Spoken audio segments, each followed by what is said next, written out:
All right, very well. Thank you for all coming for tonight's hearing for the Wareham Zoning Board of Appeal. Tonight is Wednesday, September 13, 2023. It is 6:30 p.m. and we are at the Multi-Service Center, 48 Marion Road, Wareham, Mass.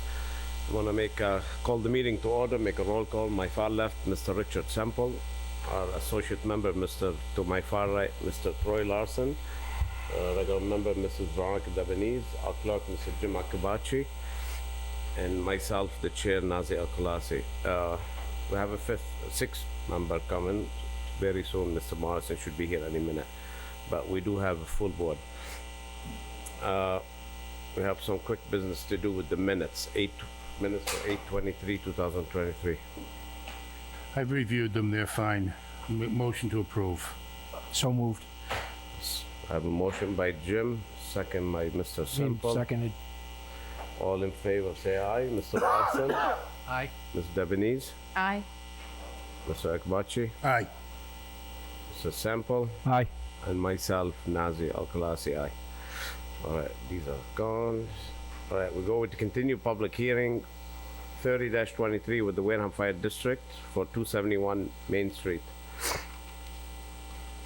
I think that they have put in a request to withdraw without prejudice. Okay, can we have a motion on that? So moved. So I have a motion by Jim to withdraw without prejudice for 30-23 Wareham Fire District 271 Main Street. Withdraw without prejudice by Jim. Do I have a second? I second. Second by Mr. Sample. All in favor say aye. Mr. Lawson? Aye. Ms. Devenese? Aye. Mr. Agbachi? Aye. Mr. Sample? Aye. And myself, Nazi, aye. It carries. Let's roll. 11-23, Mr. Peter Kuluras, trustee for 3127 Cranberry Highway.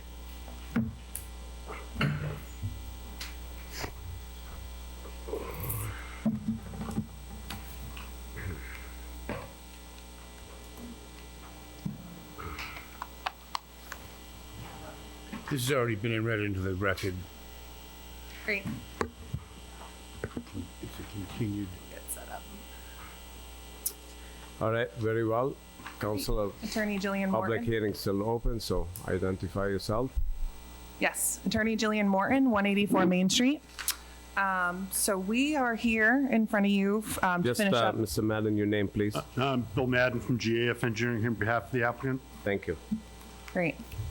Go ahead. Good. All set? Okay. So we're here on continuing that site plan review.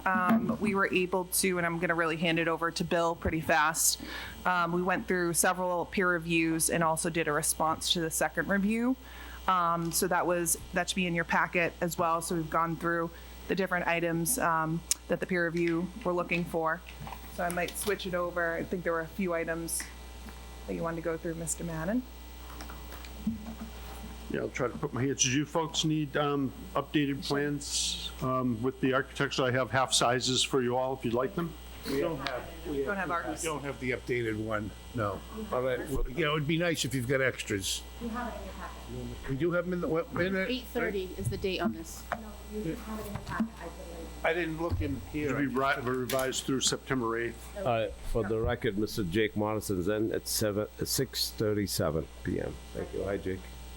The little 8.5 by 11s.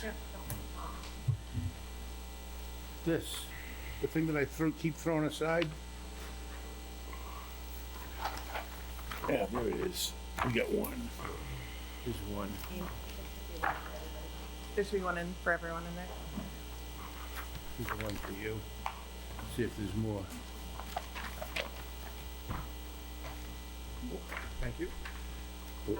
We do have the set plans right here. Full size, Sonia, is that what they are? Yeah, it's right here, Bill. Right here. What's the revised? Yeah, that's it. In here? This? Oh, you mean the full-size ones, big guys? Thought we were looking for the 11 by 17. I got that. I'm good. Take these big ones. You want a big one down the end? Thank you. Not even a Whopper?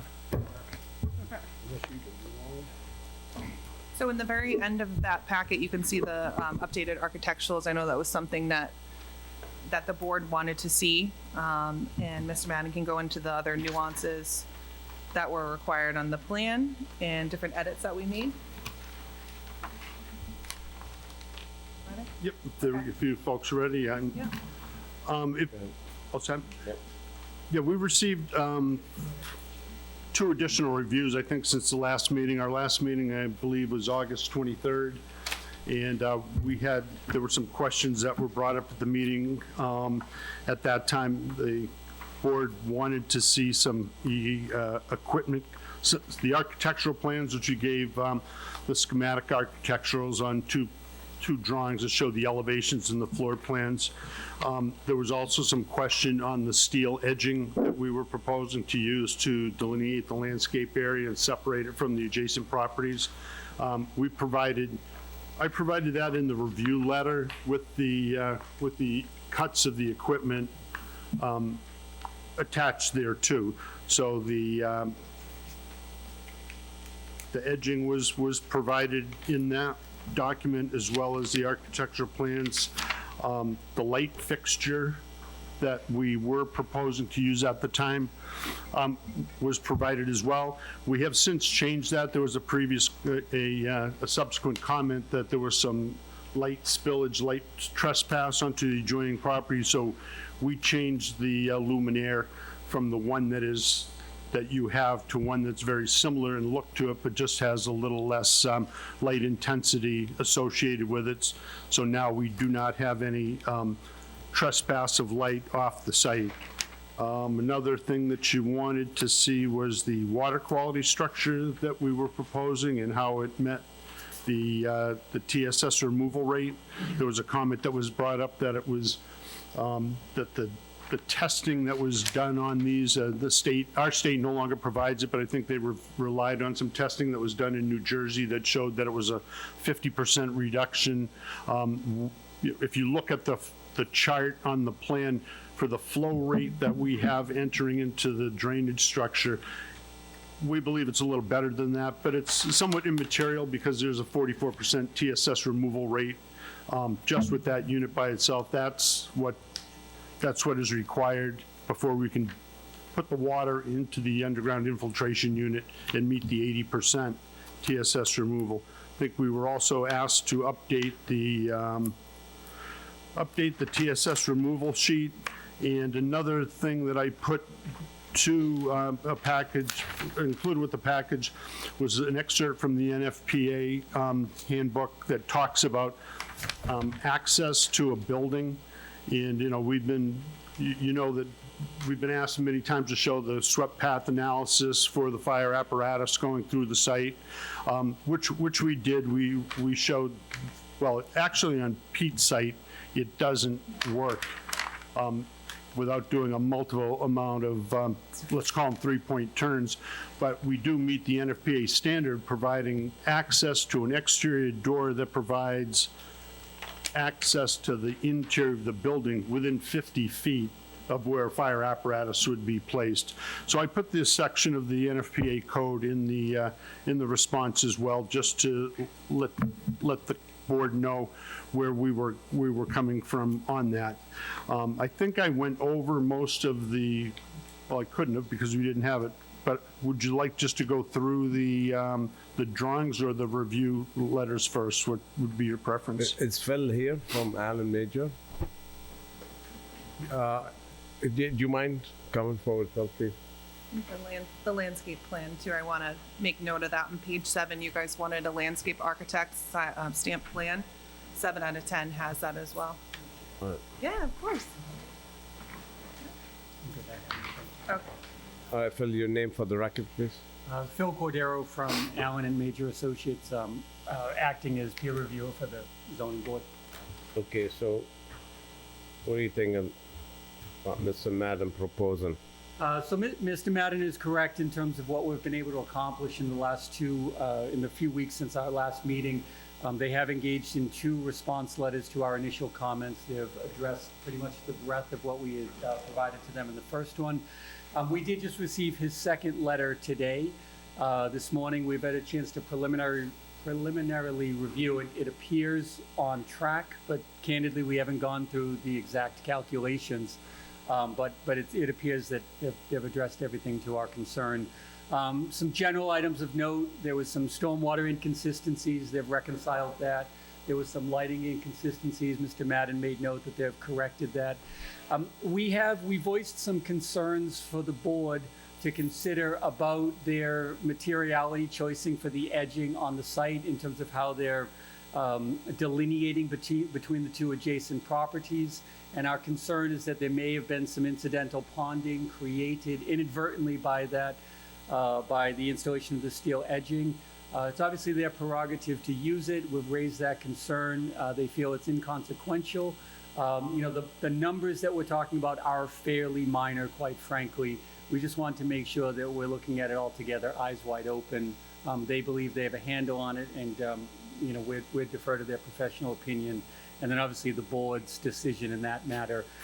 They have revised their drainage calculations on stormwater, total suspended solids. Again, some inconsistencies. We wanted to just correct the record, as Mr. Madden stated. He's done that. The result didn't change the design at all. We just wanted to make sure the record was clean in that regard. So they've done all of that, Mr. Chair and members of the board. How thick is that steel edging? It's 1/4 inch thick. A 1/4 inch? Yeah, very thick. It's 5 inches, well, thickness is 1/4 of an inch. It's 5 inches in height, and it's held in place with 4 15-inch iron stakes every 4 feet. They come in 16-foot lengths. Did you Very guys robust. consider putting granite curbing? Because you don't have that much, you only have a foot difference from the neighbors. No, you have more, 1.5 feet. Did you consider putting concrete curbing all the way around? Well, we looked at the curbing alternative and felt that it was a pretty expensive alternative to retain the landscape feature there. We thought that the heavy-duty steel, for commercial purposes, that's exactly what it's for. It's not for the typical Lowe's or Home Depot shopper. I understand. Yeah. How But- long do you think it'll last before it rots? Well, if you want to go to South Coast hospitals, you can see it's been in place at many of the South Coast hospitals, particularly in Fairhaven, and it's been in place for, I don't know, 15 years since the building was constructed. So it's very durable. It stays in place. They plow, I think, quite a bit of snow, perhaps more snow than what we're going to see plowed over here. And just one other point that I'd like to bring up with respect to that, assuming there is development on those adjacent lots, there would be landscape buffers between that steel edging and whatever development scheme was proposed for those. So we're really not going to have any, I wouldn't think we're going to have much close contact with that material given that situation. And if we look at the uses of the site, and I know we have to look beyond that, the uses of the sites right now are not used for parking for Thomas Michael's Kitchen, who's on the west side, and Michael Giancola's facility on the right-hand side. So, we considered that as well as part of our decision-making. Coming in with the curving, our bylaws, I think, I'm very sure the first 30 feet has to be granite. And you guys proposing bituminous concrete or just precast concrete, but the entrance should be granite. You'd like to have it as granite? The entrance, yeah, because it won't, 2 years, this will be busted. Are you gonna go to the state for a curb cut after this? As far as I know, that's already been applied for by the applicant, and, You need approval before you go, no? yeah, we should have approval for that. No, you need approval from us before you go there. Correct, but during construction, I believe, Mr. Colares was in contact with the state about what he Right. was proposing there. We definitely has to be the first 30 feet with the curbing, then you could continue concrete. This is our bylaws, it has to be granite. The entrance with the R30 radius, I don't know, the state might make you do R50. I don't have problem with the 30, but the state might ask 50 coming in, not leaving. Leaving, they accept it, but if they go for it, I'm fine with it. We'll ask the board. Another thing, you have a proposed stop sign. I would recommend a proposed no left turn as well, or Yeah, I no think stop there's- sign for a no left turn. And I believe there's several no left turn signs in the median. Median? Yeah, That that is a- look directly at the site. Okay, so that's fine, stop sign will do. All right, Troy, I have nothing. Veronica. I have a question about the edging that you were talking about, the steel landscape edging, which I don't, correct me if I'm wrong, it's depicted on 7 of 10 in the architectural plans? Landscape plate page. We show it on the detail with the, we do show, So that's the steel is to go around the perimeter of the lot, correct? yes.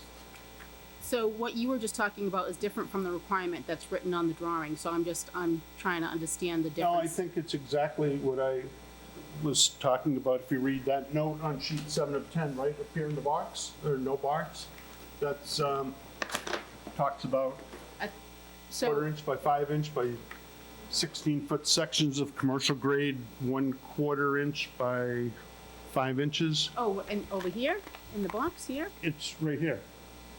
I'm you're- reading that it's 1/16 of an inch. You No, said it's a quarter of an inch. that's why I was asking if you had the right plans, because the ones revised through September 8th in the revision box. Hey, give up mine. That's all right. catch. Would you like one of these half-size? No, I give up mine, I'm looking at. I do have one. I was in here, but I thought this was the updated Okay. plan too. Okay, thank you. You're welcome. Jimmy? All set. Jake? Richard? All set. All right, I'm gonna move to the public, who wants to speak or in favor or against. Who do we have in, against this project? How about in favor? All right, hearing none. Before we go ahead and close the public hearing, like I said, I'm adamant about the curbing, the granite curbing coming in. Sure. Landscaping looks great, the whole project overall looks good. If Mr. Phil gave you his blessing, I'm good with it. Is the rest of the board any comments before we close? Anything, Counselor, before we close? I'm sorry. Counselor, anything before we close? Nope, all set. All right, that being said, Make a motion to close the public portion of this hearing. any second? I'll second. Second by Mr. Debonese. Any discussion on closing? Hearing none, all in favor say aye. Mr. Lawson? Aye. Ms. Debonese? Aye. Mr. Akbachi? Aye. Mr. Morrison? Temple? Aye. And myself, aye. We closed. The variance has been granted prior, so we're not gonna vote on this, or you, Council, or you wanna? We already granted the I variance. think that was a couple of hearings ago. Couple- A couple of hearings ago, you had So all you're granted it. looking for Yeah. tonight is approval of the The plan, site plan. site plan, and Yep, the special permit for the site plan okey review. dokey to wait a few days and go do it. Okay, so moved. All right, so we have a motion to grant by Mr. Akabachi to grant the site plan and the special permit. Any discussion on that? Subject to the granite curb and just like, I think that's All right, all taken care Want of. that as a condition or Standard just? conditions. Okay, okay. It's a condition that they do the entrance with the granite, the coming in and the curb with the turning, and then you can continue bituminous concrete. Or, I think you have to continue concrete curbing. Bituminous, you're gonna need a variance for that. It's concrete. Whatever transition piece we need to put between the Yeah, granite. but what's the rest of the perimeter? It's bituminous concrete or concrete curbing? I thought it was concrete.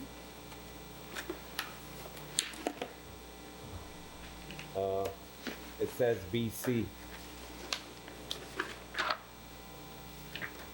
BT? BC's, yeah, well, if it's labeled as that, then it's bituminous concrete. We can do the entire, if you'd like to specify the throat of the driveway entrance and the radiuses out to Route 28, something along those lines, we'd be. That we'd be that good with entrance that. there, granite, The rest has to be concrete. If you need and you would need a waiver to do bituminous. Mr. Chair, he does have precast concrete He has the rest of the for the perimeter? rest of the site. the Okay. perimeter. All right, very well. On sheet 4 of 10. There is a note on the Four? plan, I'm sorry. 4 of 10. Thank you, Bill. Okay. All right. Okay. Oh, okay, I see. Proposed 6-inch precast concrete, very well. All right, good. Any other conditions or discussion? None? All right, so the motion by Jim and the conditions by Jim. Do I have a second on that? Second by Mr. Morrison. All in favor, say aye. Mr. Morrison? Mr. Semple? Aye. Mr. Atabachi? Aye. Ms. Debonese? Aye. Mr. Lawson? Aye. And myself, aye. It carries. Thank you. Thanks very much. You're very Appreciate welcome. your time. Good night.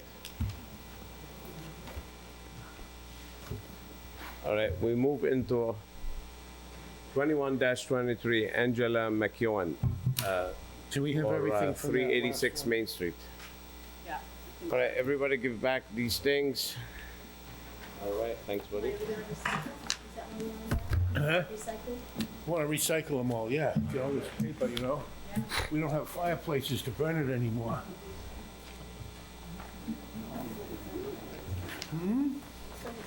Counselor, on the previous one, apparently pending on the state curb cut approval. So it's not a bylaw that we, Right, exactly. that makes Can, sense. can you approach a minute? I want to ask you something about this. Biomass, which includes biomass. Okay. It's every, yeah, if you can burn it, it goes, well, you know, all the trash from Gillette Stadium. Okay, so it's not wood. It can be, it's included. It's included in biomass. It's, wood is biomass. The chips from the tree, you know, it's everything, but it's not, it wasn't. When I read it again, it seemed like a wood stove wasn't the culprit, you know? JC Engineering, is everything in? Everybody hand me everything from the last you got anything else in front of you? Okay. Just don't want to get them. That's from the last one, yeah. I try to shuffle it so that Sonia has something to do during the week.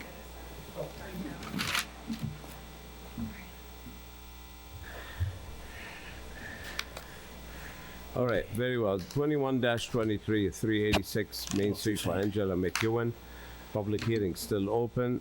Please identify yourself, Counselor, and Mr. Attorney Jillian Morton, 184 Main Street, here for the applicant. Sam Imelli, JC Engineering. All right. So we have a project that's gone through some reiterations, as you can see through your plans, you know, starting with the project coming from Main Street, the driveway. Now we've decided to go from High Street. A lot of recommendations from you guys to look at that. JC Engineering has been working with your peer review on different comments regarding the project. I also have just information to hand out to the board regarding the variance, and the peer review had a question on that. So you'll see on your peer review that Sam put together, there it just says see Attorney Morton's letter. So I just want to pass those on.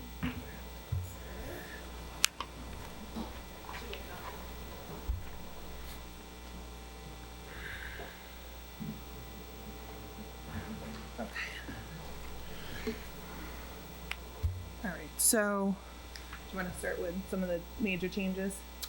Sure, yeah. So as Jillian said, we had our initial peer review. Our response letters in part of the packet in front of you. Feel free to look through some of those responses. I'd be happy to elaborate on any of those if you'd like. But I'll just briefly touch on some of the notable changes. The layout of the pavement and the structures is nearly identical to the plan that was in front of you at the last meeting. We did add some additional detail such as grading and connection to the existing driveways along the right-of-way. There were a number of comments related to the drainage. We made a handful of adjustments to our drainage design, such as, we've added additional curbing to the site. We've added additional treatment units for TSS removal. And we're also proposing to contain a majority of the runoff generated by the driveway in the right-of-way. So we'll be directing that into our drainage system as well.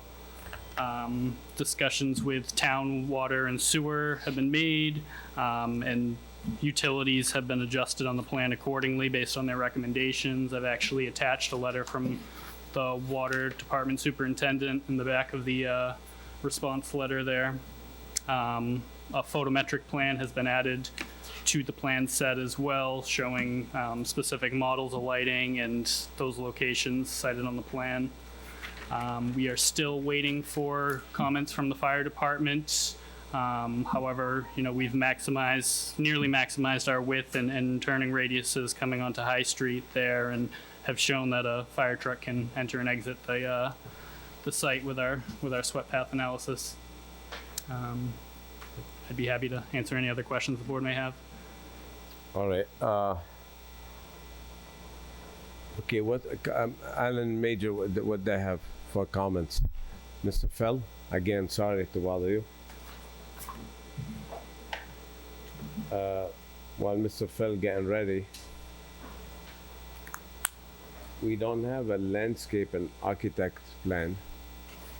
Right, I did note that we were going to ask for a waiver on having a landscape architect stamp the plan. We are showing landscaping on the plan in designated locations with planting notes, details, a chart denoting plant sizes, and Planning board can grant waivers. We can't. It has to be a variance. We can't grant waivers okay. unless it's a 40B. Then we grant waivers. So either you apply for a variance, or you have to comply with the bylaw. Again, with the bituminous concrete, it has to be concrete curbing on the site plan. Okay. All right, that's my comment for now. Phil? It's Mr. Chair, again, for the record, Phil Cordero from Allen and Major Associates. So Sam again summarized where we stand. We've been able to complete one peer review on the application, which Sam has provided a response letter back today, which again we've preliminarily reviewed. Technically speaking, regarding the drainage, they've made substantial improvements. They've added additional drainage structures. They've added curbing at our suggestion to control the runoff better. We echo the same concern that there is not a stamped landscaping plan. I think that's very important for a site of this density, and obviously the historical aspect of how the hearings have transpired so far. I think that needs to be provided, not only because it's zoning compliant, but just because of the importance of the application. They've addressed the lighting concerns. We still maintain some concerns about fire department circulation and NFPA compliance given the layout of the property. Without having any commentary from the fire department, I would urge the board to wait on rendering a decision.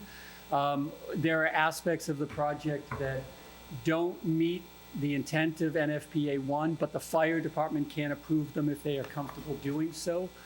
So I think it's important to let them weigh in on the application. And that includes curb radii coming in off of High Street, the appropriate width of the driveways, which whether or not they're in context to the bylaw, the fire department needs to weigh in on that as well, and then their ability to maneuver the vehicle around.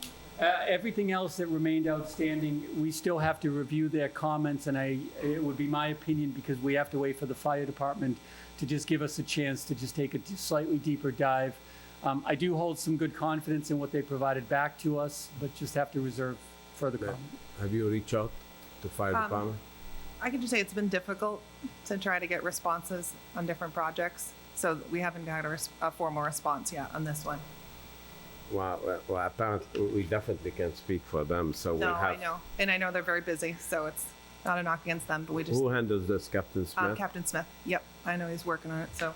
I mean, I know he's been busy and stuff, but I'll reach out. Maybe you could reach out again. Yeah. All right, so I'll pass to the board a few questions now. What are we gonna do with that stone wall and those trees? What's the plan? Proposing to remove a lot of those trees that are growing into the stone wall there. And who's gonna fix the stone wall? The stone wall will be fixed at the time the trees are All right, taken there'll be a condition for that. On a special map, it'll be a condition. Okay. All right, I'm pass to Mr. Lawson. Comment? Lebanese? I like that you're coming in off of High Street and the decreased density. I think it looks good. But again, the fire department, I'd like to hear what they have to say. Jimmy? All set, you guys are doing a good job. Rick? Rich? I want to go to, nothing, Rich? Not for right now. Go to the public. Who's against the project? Who's in favor? We saw a couple hands go up. Who's against? Against. Yes, ma'am. Want to come forward? You gotta come speak your name, please. Thank you, Phil. Thank you, sir. It's gonna happen a few times back and forth, just to warn you. You could sit over, oh, there's no mic. You could sit over there. You're gonna have to sit on his lap, it's fine. I see another chair. Yeah. Name and address for the record? Tricia Nelson, one of the trustees for 181 High Street. Yes. Our issue is still the traffic going up and down that driveway. I mean, I know that they're saying that it now meets the minimum requirements, but that's a lot of traffic going up that what is just a driveway. I understand what you're saying. I believe we're all on the same page. The board believes it's less detriment than coming from Main Street due to the steep hill. Right. However, if you definitely agree with the decision, you could always appeal it. You know, if you guys agree with the decision, I do understand there'll be quite some traffic. We're gonna address it with the landscape and put maybe arborvitae's along that road, like giant greens, or so it'll have a natural fence. And my other issue is something I noticed in the engineering report, I believe, or the questions and answers, I'm sorry, I was going through it as I was sitting there. That they are asking about one person that has access to the right-of-way making improvements, and that's not required. The other people who have access to the right-of-way don't have to give permission for that. That's Say that again. I get the improvements Yes. being made to that right-of-way. Right. She said, One person can make those changes without, she's saying that one of the three parcels Right. and the one out back. And any the any one of the they're three gonna have can to do the improvement, unilaterally. maintain it. right, they would, but they can do that without the consent of the others. If they have right away of it, if they legally have the right away of it. Right, well, I mean, That- we all have Right. access to that right-of-way, so, Now, like I said before, we're not attorneys. We didn't go deep into this. right, You gotta have my suggestion, if you're uncomfortable, get an attorney to review this right away right-of-way. and see when it's given, what does it say? Pass and repass, utilities, whatever it says. You know, there's a lot of conditions when somebody grants a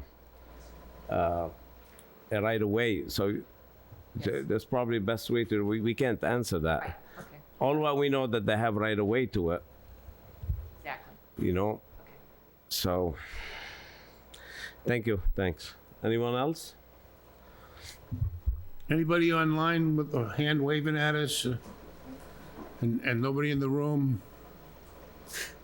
All right, so I guess we're gonna have to continue to see landscaping plan and most definitely, I mean, fire department, so it might change the whole game. It depends on their comments. Right. I mean, it's very important when it's dense like this, that the fire truck can maneuver easily. Absolutely. So as this, I got a question. Yeah, I assume that the existing four-family under construction by right, as it goes forward, if they get to a point where we haven't decided and that's finished, can they occupy? can they occupy, if they, I'm sorry, Commissioner. If it's safe, I don't see why not. Okay, just curious, just didn't, yeah. Looks like, yeah, they've steadily been moving forward on that, It'd be a shame to see a four-family completely finished and held up because we weren't done. As long as that is complete, there'll be no reason. So you can do occupancies And safe access, of course. one at a time. Okay. Okay. Now, which, did you use the Wareham one for the fire truck, the pattern? What did, Yeah, the Wareham ladder truck. yeah? It's there. It's here. They do show a emergency. 7, page 7, I think, of 9. This is what they're showing us. Yeah, Oh, I you see. got it. Yeah, you got it. Yeah, we're definitely gonna have to listen from them, see what they say. Can we have a continuance till the 26th, please? Yeah, so you got concrete curbing, Yep. landscape and architect, and fire department. I guess water and sewer, you on your own. If they don't give you, they don't give you. So, 27. 9:27. 927, okay. Make a motion to continue till 9:27:23. All right, we have. a And I mo- extend, sorry to cut you off. I extend the, And you will agree to extend the, equal amount of time, the time for us to that's make a correct, 'cause I think you decision. have 9/12. Thank you. so. Give an extension while you're doing it for a couple of times instead of just Yeah, to the 27. All right, we have a motion by Mr. Akabachi to continue until 9 September 27, 23 for 21-23, 386 Main Street. Do I have a second on that? Second. Second by Ms. Lebanese. All in favor, say aye. Mr. Morrison, Mr. Semple, Aye. Mr. Akabachi, Aye. Ms. Lebanese, Aye. Mr. Larson, Aye. and myself, aye. We see you on the 27th.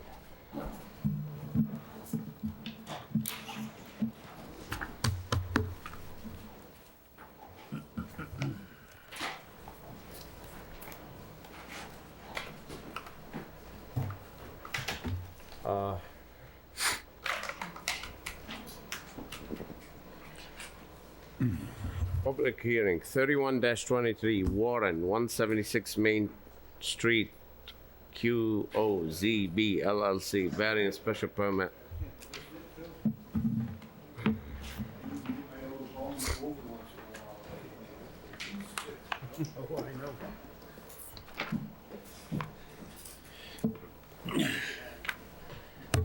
When I go to Disney World, I have to run over to Universal Studios to loosen up between those tame rides and the good rides. You know?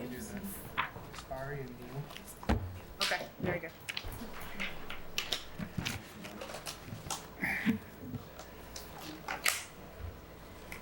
Okay, we're at. Put this in order. Has been ruthlessly efficient putting these right in the order in which I want them. But not ignore. Huh? Do we have any assistant yet? Any? In the office? Yeah. There's the, I don't know if there's a, what do you call it?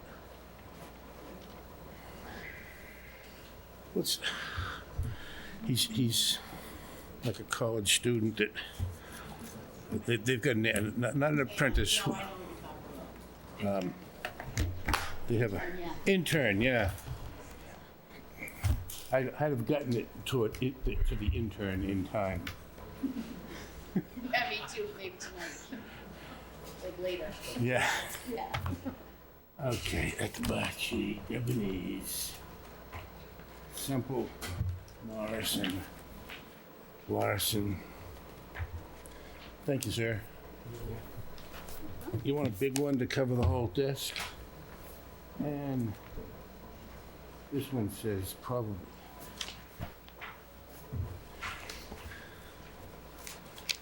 There it is.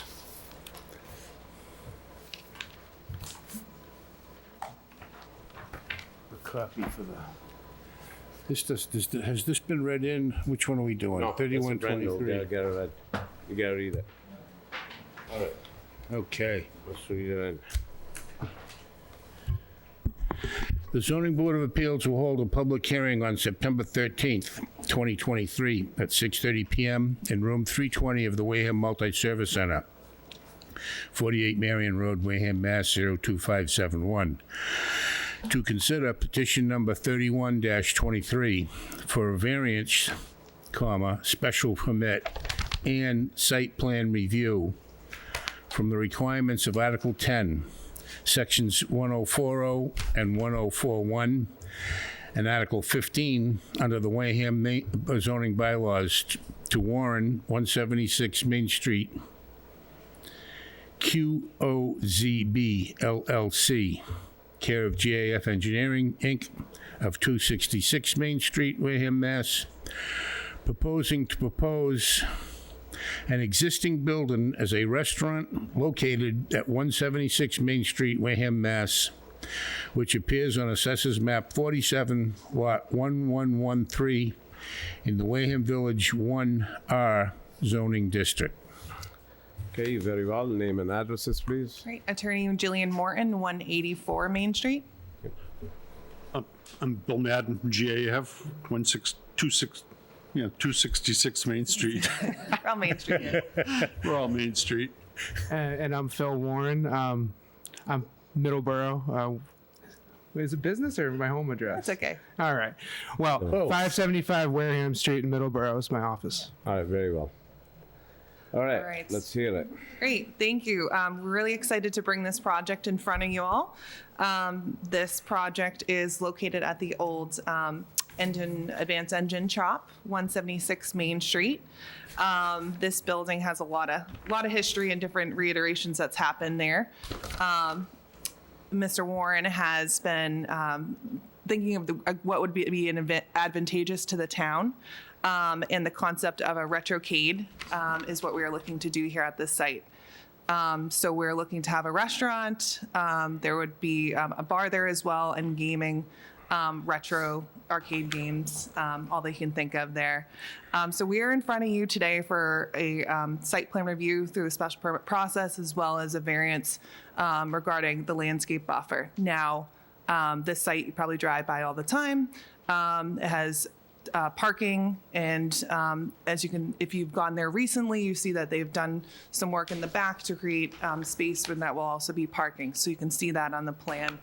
Mr. Madden's here to kind of discuss the nuances of that. We feel like this will be a great improvement to the town, and so we're asking to seek the variance in regard to not having to have that landscape buffer.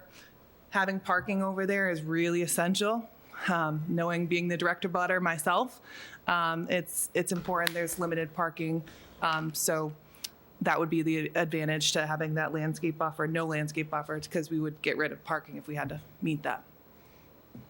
So, if I might ask a question right off the bat, I'm looking at the plan and talking about this landscape buffer. I would call your building to the north of this project.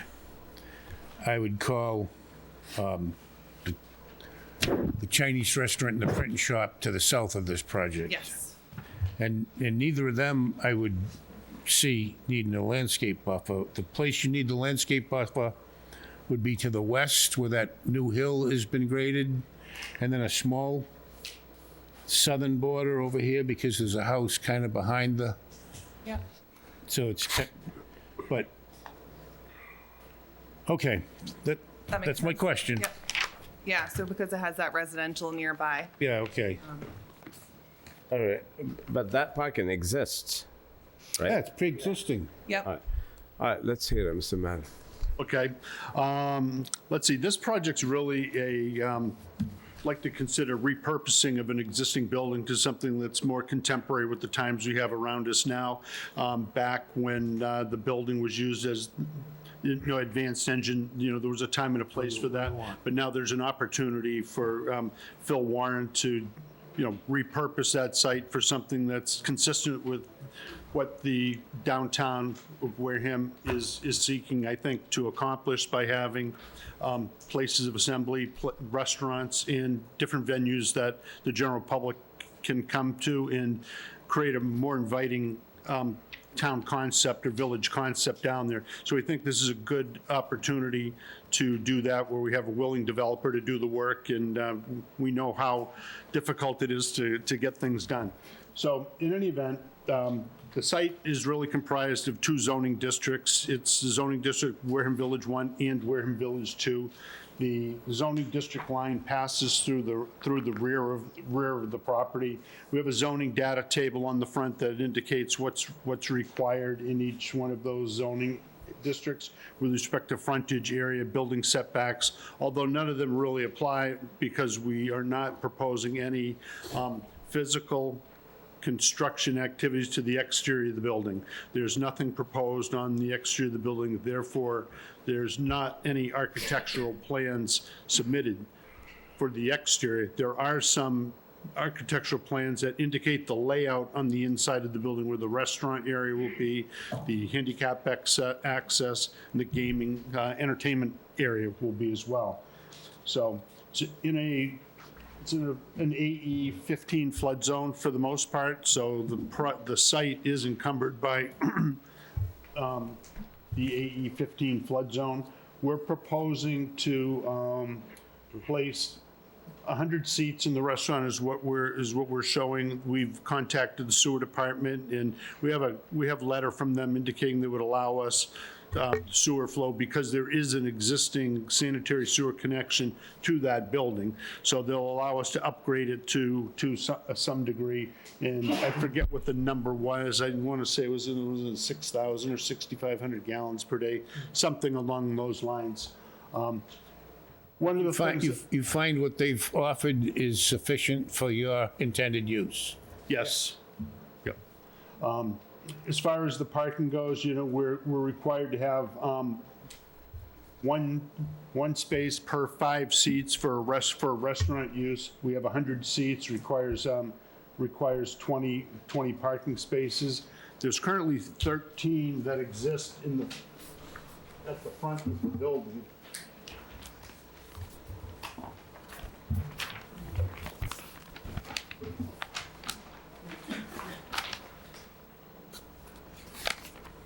There's 13 spaces that exist here at the front of the building. This is the existing conditions plan that just essentially shows all the existing site features, utility pole, fences, parking areas, landscape areas, signposts, things of that nature, everything that we would be talking about for existing conditions.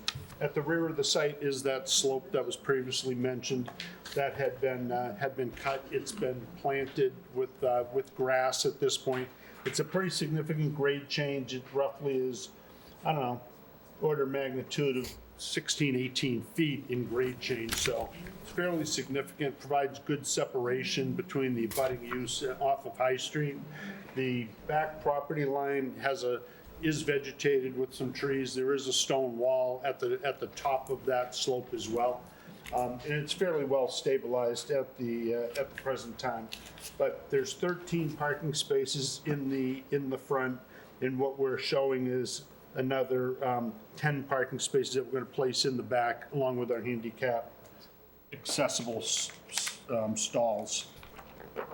So you need 20 and you got 23, or? We have 23 and we need 20. How many seated people? 100? 100. And when they do that calculation, does that include employees? The way the bylaw is written, it says, That's, okay. Yes. It meets the bylaw and you're 3 over. yes, Is that including the bar or just the it's seat? including all the seats in the building. So, Isn't the bar every 3 seats, 1 parking?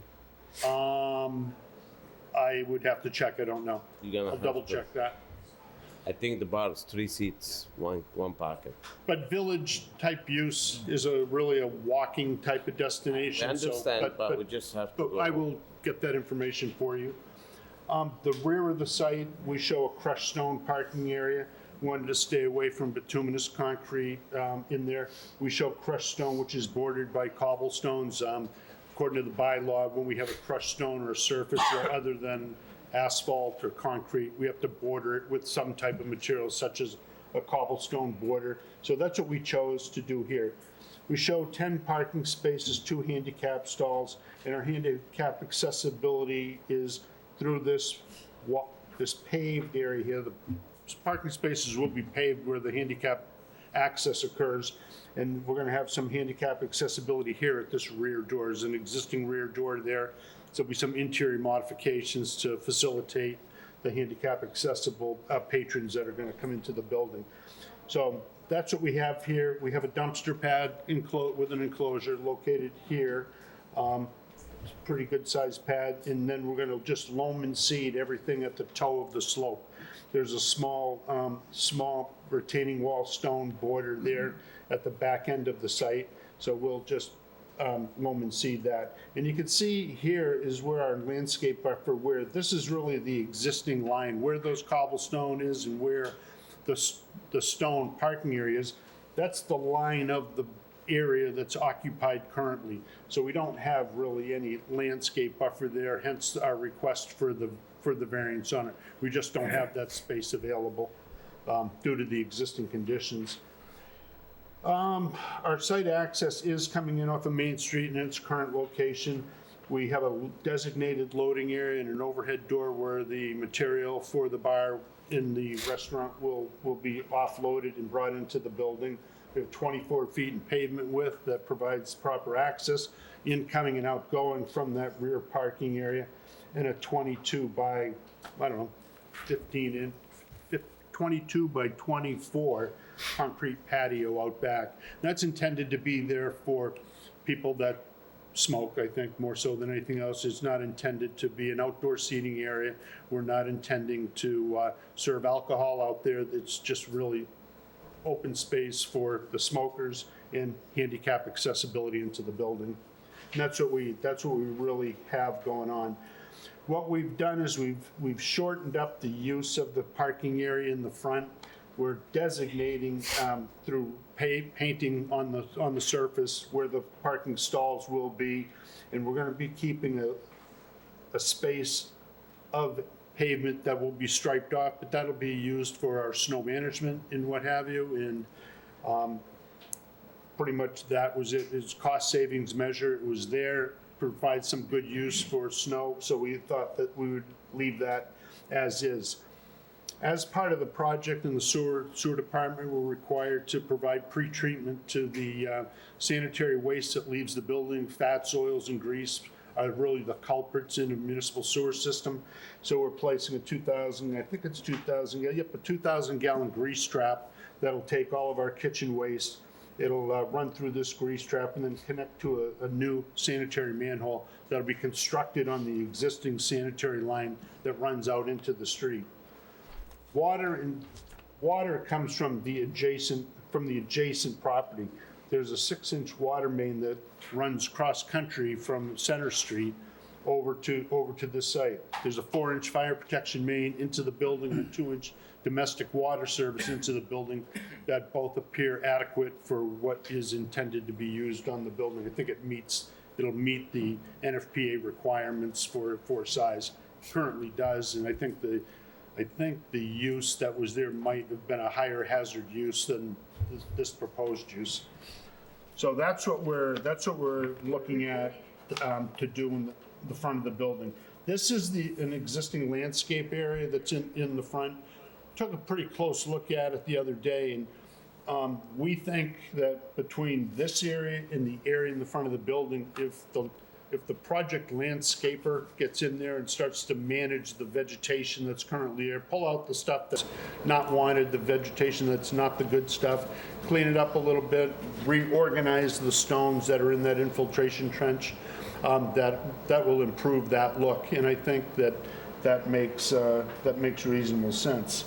There's an existing signpost that's located central to the property. It's noted here. That's where a project or the facility sign will be. We're keeping the sign separate as we do in many other projects. Our proposal would be to provide a sign that's compliant with zoning the way it exists, hang it from that existing post, and that would be what would like to use at that location. That's the overview. That's really the overview of the project itself. In the rear, this drainage plan indicates a little bit more of what's going on drainage-wise. We have infiltration chambers, or dry wells, as they're more commonly known as. We're showing 4 of those. They're about 6 feet in depth, 4-foot diameter, enveloped in stone.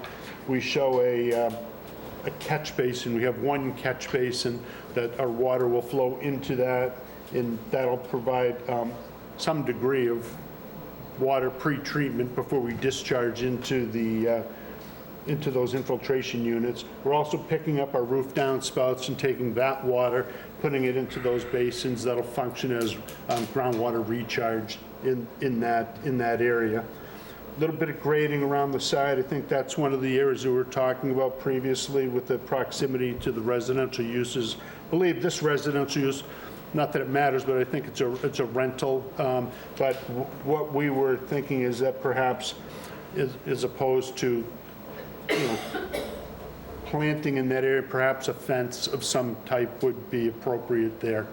We think that we may want to put a fence around that outdoor area where patrons may socialize occasionally.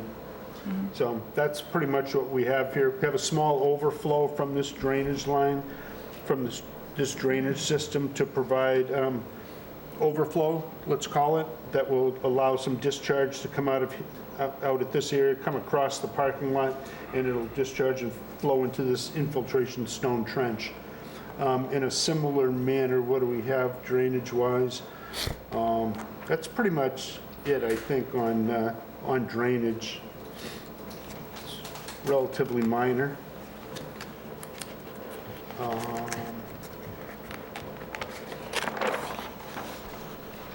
So I think that's, that's pretty much it with the project. There's no extra changes to the building. Everything's going to be pretty much what you see right now, maybe some paint and some trim that may need to be replaced, but no extensions, expansions of that existing building, and therefore we didn't think that we were required to meet any of the architectural design guidelines that they have for the downtown village area.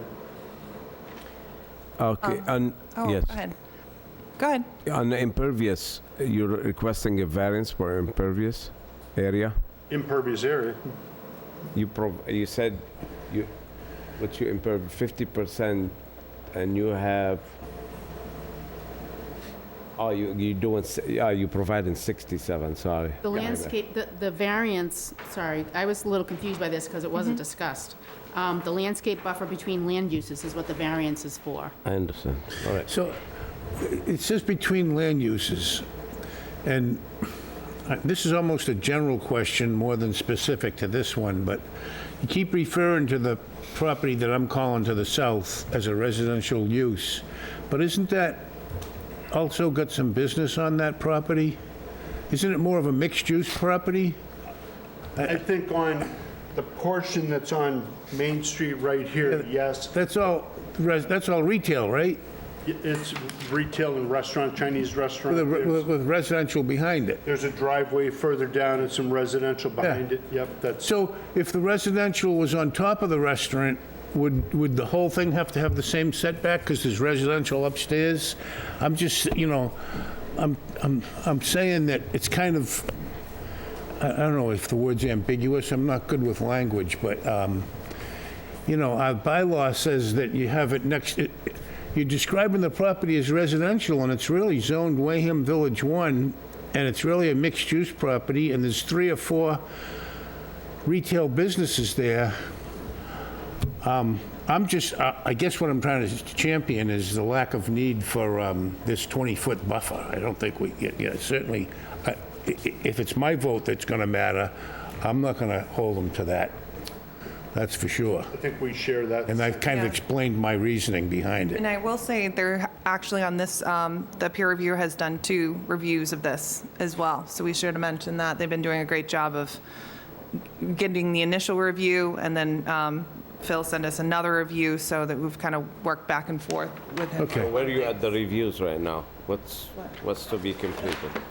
He's a seat up here. Mr. Chairman, just want to show that there's our SWIP path analysis that we provided for the fire department using, what we have is ladder truck. You were asking that previously. So Tower 1 is indicated up here in the right-hand corner, and that's the vehicle that we modeled. So they can get in and turn around and get back out. They can go in nose first and come out nose first. We can do that on this site, yes. Wow. Works out. And they don't even need a CDL to do that. Right. All right, so that project being in the beginning, before we go to Phil, let's have some question with Troy, I don't have any questions right now. Veronica, I don't have any questions. Jimmy, They've already butt in enough. Richard. No questions. All right, Phil, let's hear it. Well, I'm sure it's not gonna get decided today. It's gonna be back and forth, and we still need to hear from the fire department. Right. All right. So for the record, Phil Cordero from Allen and Major Associates. So as council had pointed out, we did have an opportunity to submit a couple of peer reviews. GAF has been very responsive to that, and they've addressed a lot of the comments. We echo the progress that's been made, but we have a couple of concerns that I would raise for the board for discussion. So one, regarding the landscaping variance, we agree with the approach to it. We agree with the board members' concerns about the area around it and whether it's appropriate or not. But I would share that there's an opportunity here for some upgraded landscaping in areas that, like Mr. Madden had pointed out, where they're restriping the front parking lot, they're creating sort of a null zone for snow storage.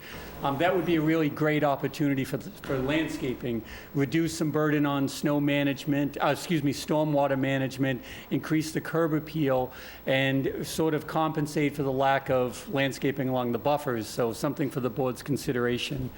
When we get into the technical weeds, it's a complex project because of how small it is, quite frankly. And we're good with, obviously, the improvements that are proposed. However, because they're increasing the utilization to the rear of the site, by adding the parking, they're increasing functionality to the rear. That's where they're putting all of their stormwater. Some of the numbers just don't add up. They're putting dry wells down there to recharge stormwater.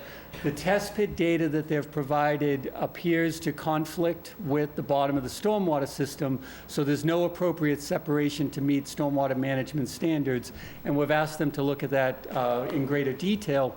Without meeting that separation, there are some additional calculations that would need to be prepared, and they're not in the current application. Because of the size of the system, because of where everything is located, all of the water that's going back there, both surface water runoff, the roof drainage from the building, it's going to fill that system, and it's going to start ponding up in the rear of that parking lot. Mr. Madden had indicated there is an overflow. It's a 6-inch overflow towards the front of the site, but we have some concerns that the water is going to back up at the rear of the parking lot and actually pond, and would limit some usability and access for the increased area that they're trying to encourage back there. Most notably, the handicap parking is at the rear of the building, and if that area is inundated with water, it's going to be ultimately problematic. Because the overflow for the drainage, without getting too overly technical, comes towards the front of the site, as Mr. Madden pointed out, there is a drainage trench along the front that would intercept some of that runoff, but there's not enough detail to know what's happening with that trench and whether it's actually performing any real function in terms of the overflow for the stormwater. We are suggesting some additional detail and calculation there, since all that water wants to make its way out to the main street, and we want to protect everything that's through there. And then one last little straggler, because they're utilizing the rear of the property, they're going to activate that area with additional parking. They're not proposing any lighting back there. So I would, urge the board to consider whether lighting is the necessary component back there, just for basic safety and maneuverability. There is a door to the facility back there, and then again, the ADA parking is at the rear of the site that could either benefit from site-based lighting or confirmation that there's lighting on the building that would be adequate to illuminate that back zone. Going to drainage, I believe that drainage, and I'm when the past meeting with the town passed that new revision for Main Street, you could do 56 feet or something. So what's everybody gonna do with drainage there? Did the town consider maybe let just that section connect to town drainage? Because how's everybody gonna drain the water? None of these properties, Yes. it's all pavement, and adding 5 stories, 6 stories, how are you gonna? There's a challenge there. I don't think we're going to solve that tonight. No. That should have been looked at with that town meeting. I mean, with that proposed to change the zoning too. Well, I guess you got a homework to do, right? Yeah, there's a little bit on the drainage. You know, it's the soils are tough in some of those, in a couple areas back there, but, you know, I think that one thing to keep in mind, it is in the 100-year flood zone. You know, we really, you know, from a coastal storm event point of view, you know, we can't manage, You can't stop the Atlantic? you know, it's unmanageable. You know, I think it's important to deal with the first flush. Let's get the pollutants that are readily associated with the pavement. You know, the first half inch of runoff, let's capture that, let's treat it. You know, we think that stone trench in the front certainly handles first flush capabilities. And if we're able to do that, I think we mitigate the important thing that everybody really wants to mitigate in stormwater runoff, and that is that the oils and the greases from vehicles that drive on the roads and what have you. Excess flow would come off the site, would go into the municipal system. There's some catch basins down there on Main Street, and as you know, all that water ends up in the Wareham River right behind Merchants Way for the most part. But you know, there's not a lot of opportunity for drainage. This, you know, keep in mind also that this entire site is currently managed by the existing stormwater system that's on the property, which is, you know, not terribly sophisticated or detailed. Right. This area in the back where the parking is, to me, provides kind of like a lot of stormwater management for And that's not going to be paved, that's going to be... It's going to be 3/4 inch crushed stone, yes. Where do you find, what was the water table there, what elevation? I think it's on well, there was no water encountered in the test pits. I think it's on sheet number 2. There's the test pit logs, and... So, Mr. Chair, they are on sheet 2, but there are 2 test pits. On test pit 2, they note modeling, which is what establishes the water table if water is not observed. Yeah. And on that modeling, we think that modeling is there due to the textural change of the soil. We have a very tight soil, and we have one that's more pervious, and that water hangs up there. Models do find their way over time, that they kind of grow there, they materialize. Doesn't always represent the water table, you know, in my view. It represents a textural, and the soil logs indicate that, a textural class where that water hangs up on that area. Eventually, it does get through it, but it is something that's difficult to deal with, there's no question. If the models are 84 and they have to be 2 feet separation, right, Phil? Minimum 2 feet, yes, sir. So you're at 64, they still have room. So what ends up happening, Mr. Chair, is with the 2 feet of separation, because it's less than 4, well, let me take one step back and clarify. At TP2, they identified modeling at 70 inches. Yeah. So at 70 inches, they are almost literally right on top of the water table with their system, so they don't have 2 feet. But anything less than 4 feet then requires an additional layer of studying under a groundwater mounding analysis. We're not trying to burden the applicant, but it's part of just understanding what happens to all of the water when it's ponding up. All right. And I think that there is a little bit of opportunity to raise those pits up a bit. If you look at the detail, I think we show 6 inches of stone above the pits. You know, we can really put the top of the pit almost flush with our underside of our base for our stone in the rear, and pick that up 6 inches more. So we'll look at making that modification to the plan. I think will help. Yeah, it'll help. And just I'm sorry, Mr. Chair, just to chime in, with the accessibility element back there, I would urge you just to make sure that area is protected, the door, the accessibility, in terms of whatever's going to happen back there relative to stormwater ponding. Richard? I just wanted to go back on, if I may, on the parking, when you asked about the bar. Can you refresh my memory on the establishment by Dunkin' Donuts and the car lot? They didn't have any parking, and they rely on public parking, don't they? Which Dunkin' Donuts is that? The one The down one center in town. down by CVS? Yep. That Dunkin' Donuts is actually on... No, the establishment that's in between the car lot and the Dunkin' Donuts. Oh, that car. Oh, the Lucky Goat there, Yeah. that...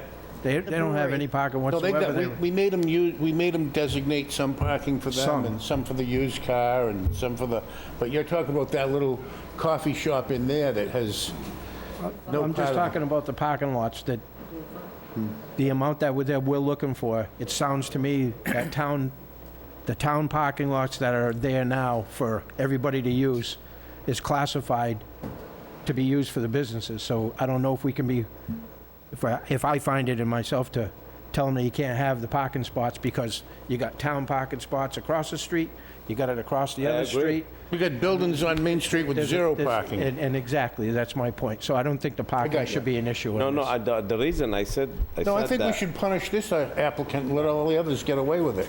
let me. I'm just bringing it up because No, it was no, a no, concern. you're absolutely right, but the reason I said that, when he goes for a building permit and the fire department, they're gonna, if we don't grant him a variance, they're gonna add the number of seats. If they don't match with the parking, he's not gonna, yes, Commissioner? The calculation for the parking on the plan is correct. They have enough. It's more Okay. than sufficient. It's one spot per 5 seats. There's nothing for... Including the bar? Including the bar. Okay, I just raised my issue So they're so we gonna- don't have problem in the future. They're good at 20 and they got 23. Correct. And if they wanted, they could pull a couple cars off in that back corner up there that's not even shown as parking and park them on the grass. Thank you for your time. Yeah, no problem, but I definitely agree with Richard. Everybody uses parking, but just so you don't have a problem if you get granted, so that's all. All right, so we got some homework to do. Before we go further, I want to go, anyone on the public want to speak in favor of this project? In favor? Yes, please, come forward. Thank you, Phil. You'll be called back. You can hide, but you can't Thank hide. you. Mike King, Bayside Ave, East Wareham. Yeah. Also the chair of the planning board. Totally in favor of another restaurant in town. We need it, big time. Danny's doing a great job bringing new life to downtown. The only thing I'd like the board to consider is we put a lot of time and effort into making the public feel comfortable about the WV1R and the changes that we made. And part of that process was a design standard. And I heard part of the presentation that the applicant feels that they are not privy to that, that they don't need to participate in the design standard process. And I think we'd be doing a disservice to the residents. I mean, we went out of our way to make them, to assure them that when buildings started being either renovated or constructed in that part of town, that we would take great care in making sure that they were appropriate for the setting. Yeah, we didn't get, if I may, we didn't get to that point yet, but we're definitely gonna see some revised facade plans. But we wanna see how it looks when we Absolutely. get to that point. I mean, aside from that, I think it's a great idea, so. Thank you. I just wanted to chime in. Thank you, Mr. King. Thanks for your Counsel, input. Go ahead. No, I just wanted to say thank you to Mr. King for coming up. I do know I reached out to town council specifically to see if we needed to go through that new, the planning board design standards. And due to the fact that this AG had just approved it and it wasn't published, our project was in place already before, so we do not need to go through the planning board.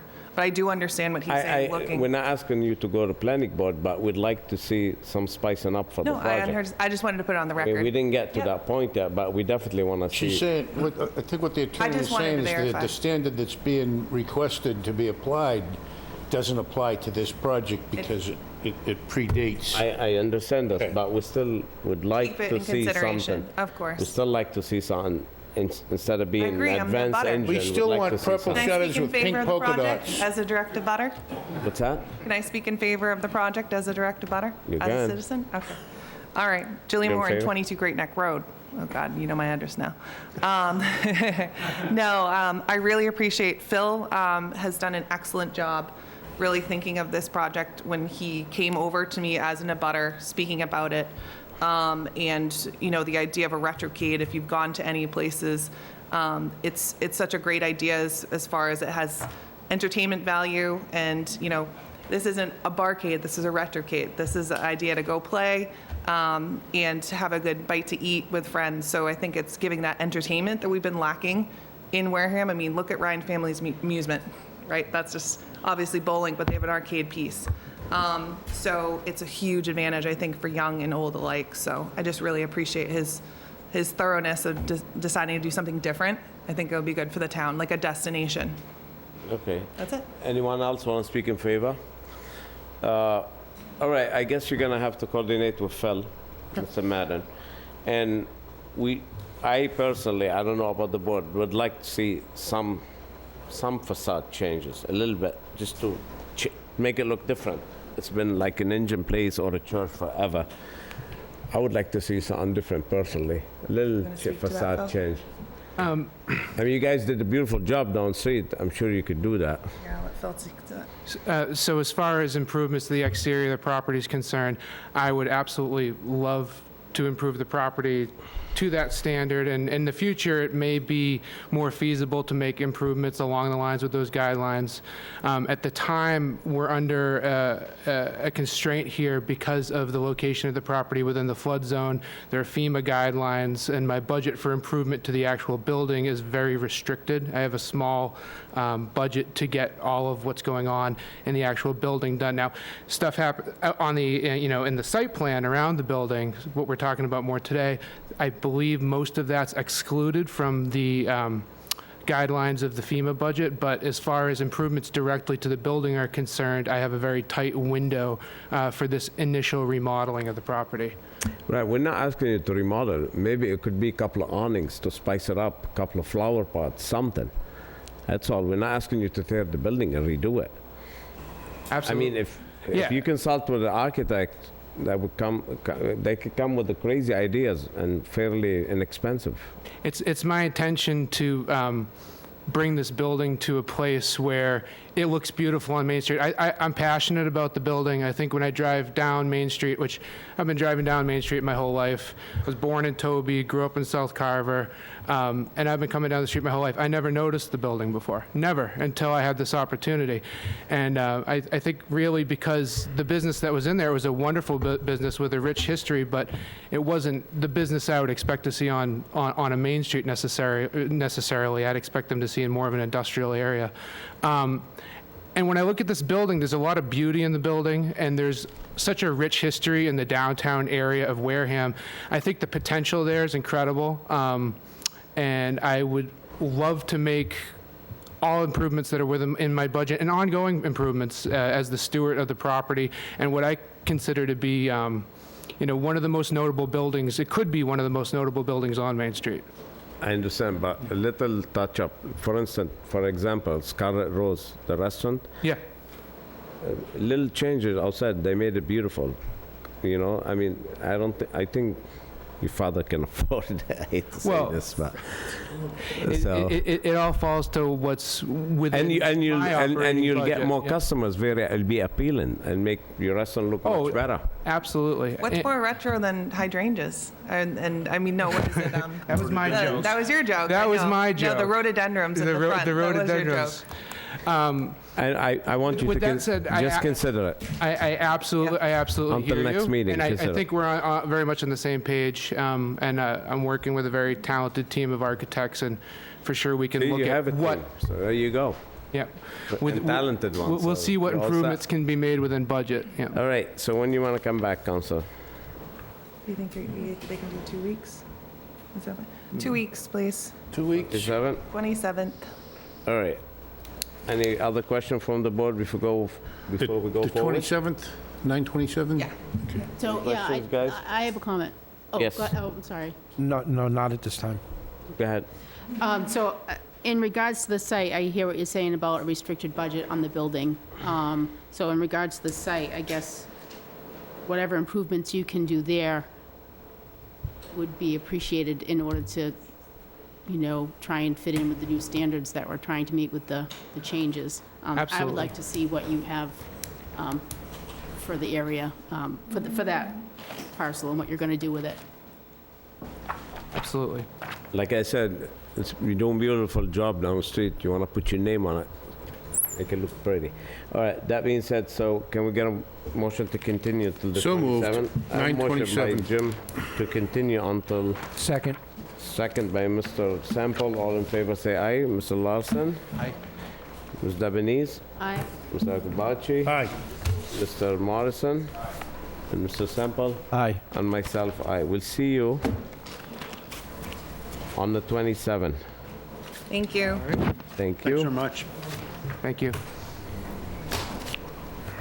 And you guys got anything that way? Hey, what's this? Is this part of that? Yeah, 176 Main, 176 Main. Is this part of it? What do you want to do with it? You want to table at the end? Thank you. I think we got it all in the folder here. All right, So we're this- gonna so- table 32-23, and we go forward. 33-23, William Cooper, 11 Lake Ave. Table in 3223. This one's the one.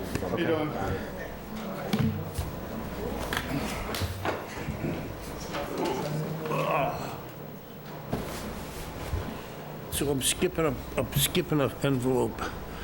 That's why I got confused, because there's two guys with the first name Peter. Huh? Right. William Cooper. Taking this one. 33-23.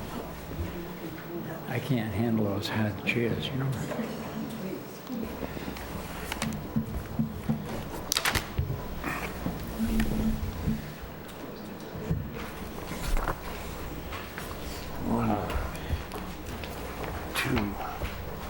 One, two, three. Thank you, sir. One for Nas.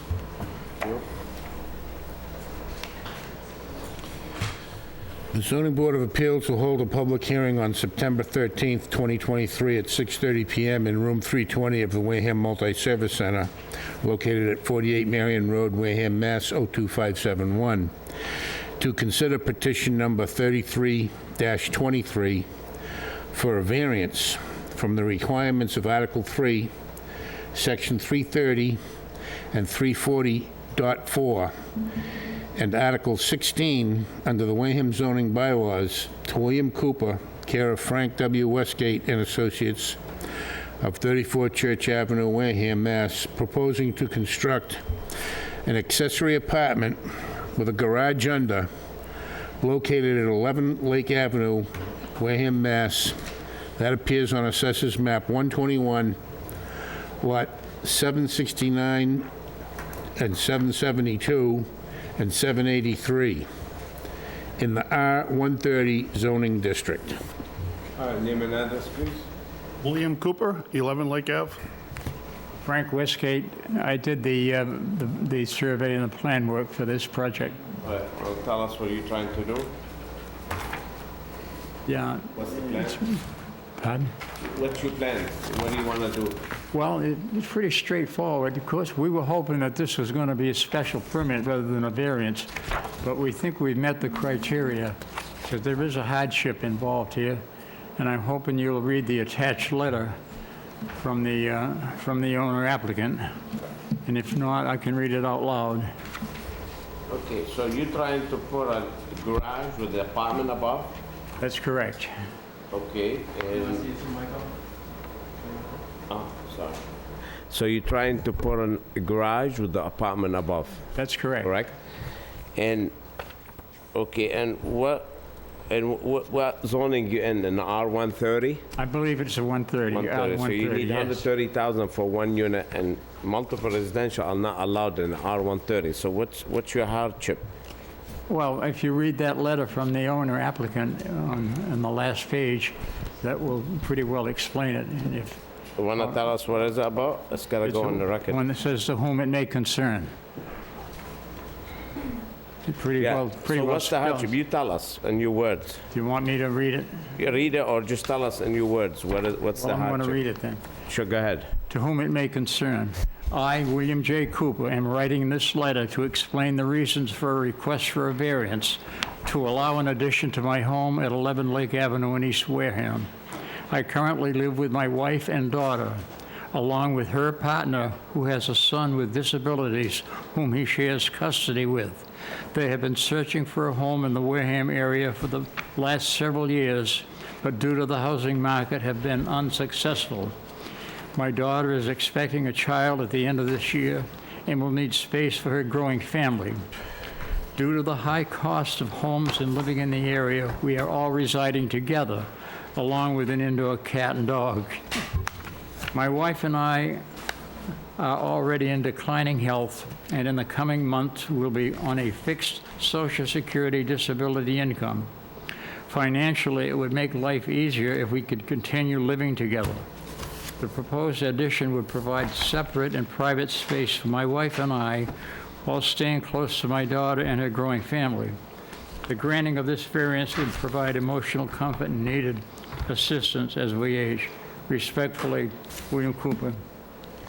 All right, I totally understand the shortage of housing and stuff, but unfortunately, a variance is for the property, not for the hardship was for the land, not for the person. I'll pass it by the board to see how they feel about it. And as you know, there's a lot of R130 zones, and this is something I'm not in favor of myself, but you don't need my vote if you can get 4 out of 5. However, I'll suggest something. Did you consider like putting an addition to the house, making a big addition? Well, basically, that's what that is. I understand, but I personally, like I said, we're gonna hear the board. We do not like, or we don't feel there's a hardship in R130, especially in R130. If you're in MR30 or R30, that's what's allowed, multiple residential or Wareham Village, we'll have no problem. Sometimes we look at it and we consider it. But in R130, now you're in the house, you go out and sell it, and somebody rents out the apartment, and then your neighbor wants one, and the other neighbor wants one, and it doesn't work that way. That being said, I want to start with the board questions and see how they feel about it. Yeah, can I say something Yes, first? of course. So, the house, it has a garage beneath it. And the only reason why it has a garage beneath it is because the house is kind of on a hill. So just to raise everything up even, to make the building easier, the garage was there. You could put an addition, no question asked. Right. But it has to be a single family. So you cannot have its own entrance. You could add an extra entrance to it, but it has to be one house. We will not issue a second dwelling. I won't give you a second dwelling permit, but let's hear it from the board. Troy? I agree. Veronica? Yeah, unfortunately, that is the rule. And there's really not a hardship here, other than, your situation. So you've got a 2 or 3 bedroom home right now? I've got a 4-bedroom home. A 4-bedroom home. All right, and you want to expand it and you want to make a 5-bedroom home out of it? Well, I was just thinking of doing an in-law apartment. Well, every time you keep reverting back to the word apartment, it indicates a separate residence. The board It would be hears, separate for me and my the wife. board I mean, they hears, have access, but I'll let you talk and then I'll talk. I'm sorry. That's all right. So the board hears separate residence, apartment, Right. in-law, boop, boop, boop, boop. That's 2 families. That's multifamily. But if the board was here in an addition with an additional bedroom, of course, you're gonna have to expand your septic system. I noticed Right. you've got plans for that. If there wasn't a second kitchen and you could go from the inside of the house to the inside of the house, you wouldn't need us. Right. So my suggestion is that maybe you ask for a continuance tonight and go back and look at your plans and come back and present to us something that says you're looking to make your home bigger because you are all living there. You're probably all living there now. So instead of having a mattress on the floor in the basement, you're gonna put a bed above the garage on the addition. That's allowed. Right. Okay? But if you're gonna go build a garage and a bathroom and a kitchen and a separate entrance, it's a 2-family. Right. So Well, I'd like to do what you said, Ken. if you ask for the right thing, you're gonna not even need us. No. Yes, If I'm saying, am I saying it right? yes, absolutely. Okay? So, and anyway, that's my say. So again, to iterate on Mr. Akabachi's answer, and you have to make it look like one family. When you put an addition, like one big house, there's no such bylaws, that prevent you from putting another kitchen in the house.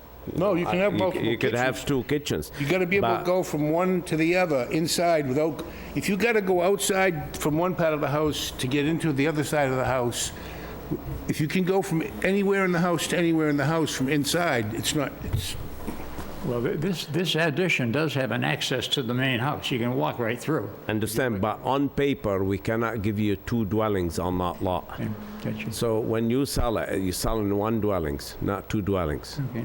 Richard, So, I'll give you time.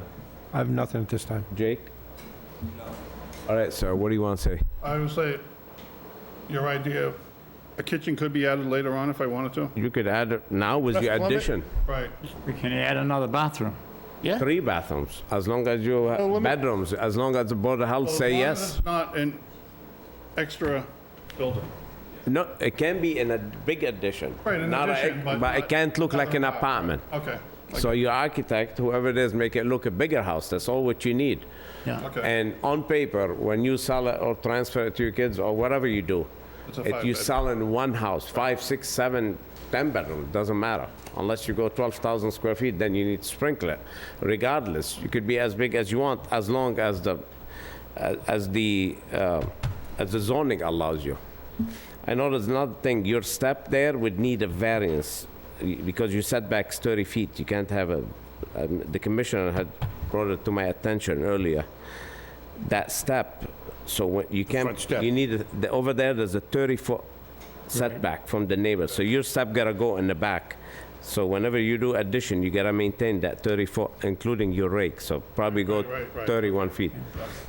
All right, so what'll happen tonight? You'll deny it without prejudice? Yeah, we just, or you can withdraw without prejudice. We'll give you the withdrawal, and you go, make no mistake, has to look like one family, or we'll put a cease and desist Do you on want it. to withdraw it, or do you want to continue it and let them come back and have us tell them we don't need us? So they don't have to do the, if, Apparently, we're not gonna grant a variance. how much? So what do you like to do? You wanna continue it, or wanna go Well- withdraw? Well, shouldn't we go back in front of, with the new drawing, go back in front of the building department and look Yes. for the permit? And they should issue it, right? It should. I mean, you wanna keep it open just in case something, the commissioner Okay. Depends what says you something. draw. Let's continue it for your sake, all right? Yeah, I don't want to see you do, you paid to come and talk to us. If we So, close it tonight, you got to pay to talk to us again. If you continue it, you can keep talking. right, for another 90 days. Before we go forward, And he's a man about talking, so. this is our Simon. You ever watch America's Got Talent? This is Simon. Simon said no. So anyway, anyone in the public want to speak in favor of this project? Favor? Against? Anyone against? All right, hearing none, so let's continue this on the 27th and see what you guys come up with. Really? Does that sounds good? Yes. All right, can we get a motion? So moved. So we get a motion to continue 33-23, Mr. Cooper for 11 Lake, I will. sir, Thank you. 11 Lake Ave to continue until the September 27. Motion by Mr. Akabachi. Do I have a second? Second by Mr. Morrison. All in favor, say aye. Mr. Larson? Aye. Ms. Debonese? Aye. Mr. Akabachi? Aye, as long as I go by there and it says, "Good night, John Boy, good night, Grandpa, good night, Grandma." And Mr. Semple? Aye. Mr. Morrison? And myself, Nazir, aye. So we see you on the 27th. And if your thing work out with the commissioner, you come here, you withdraw, and it goes on your way. Sounds like the 27th, we're gonna have to get some more seating area. Yeah. It's gonna be a busy night. All right. Thank you. See you on the 27th. Thank you. Thank you. Thank you.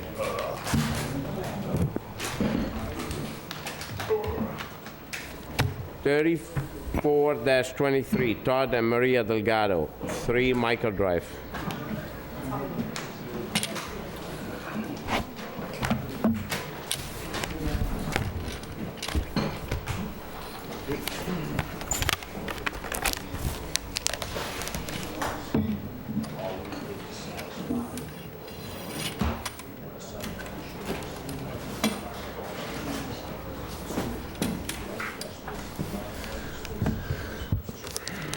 See if I got the right one in my hand. 3423? Yep.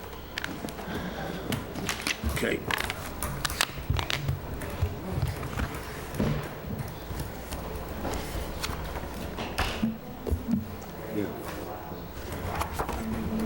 Here's one for them.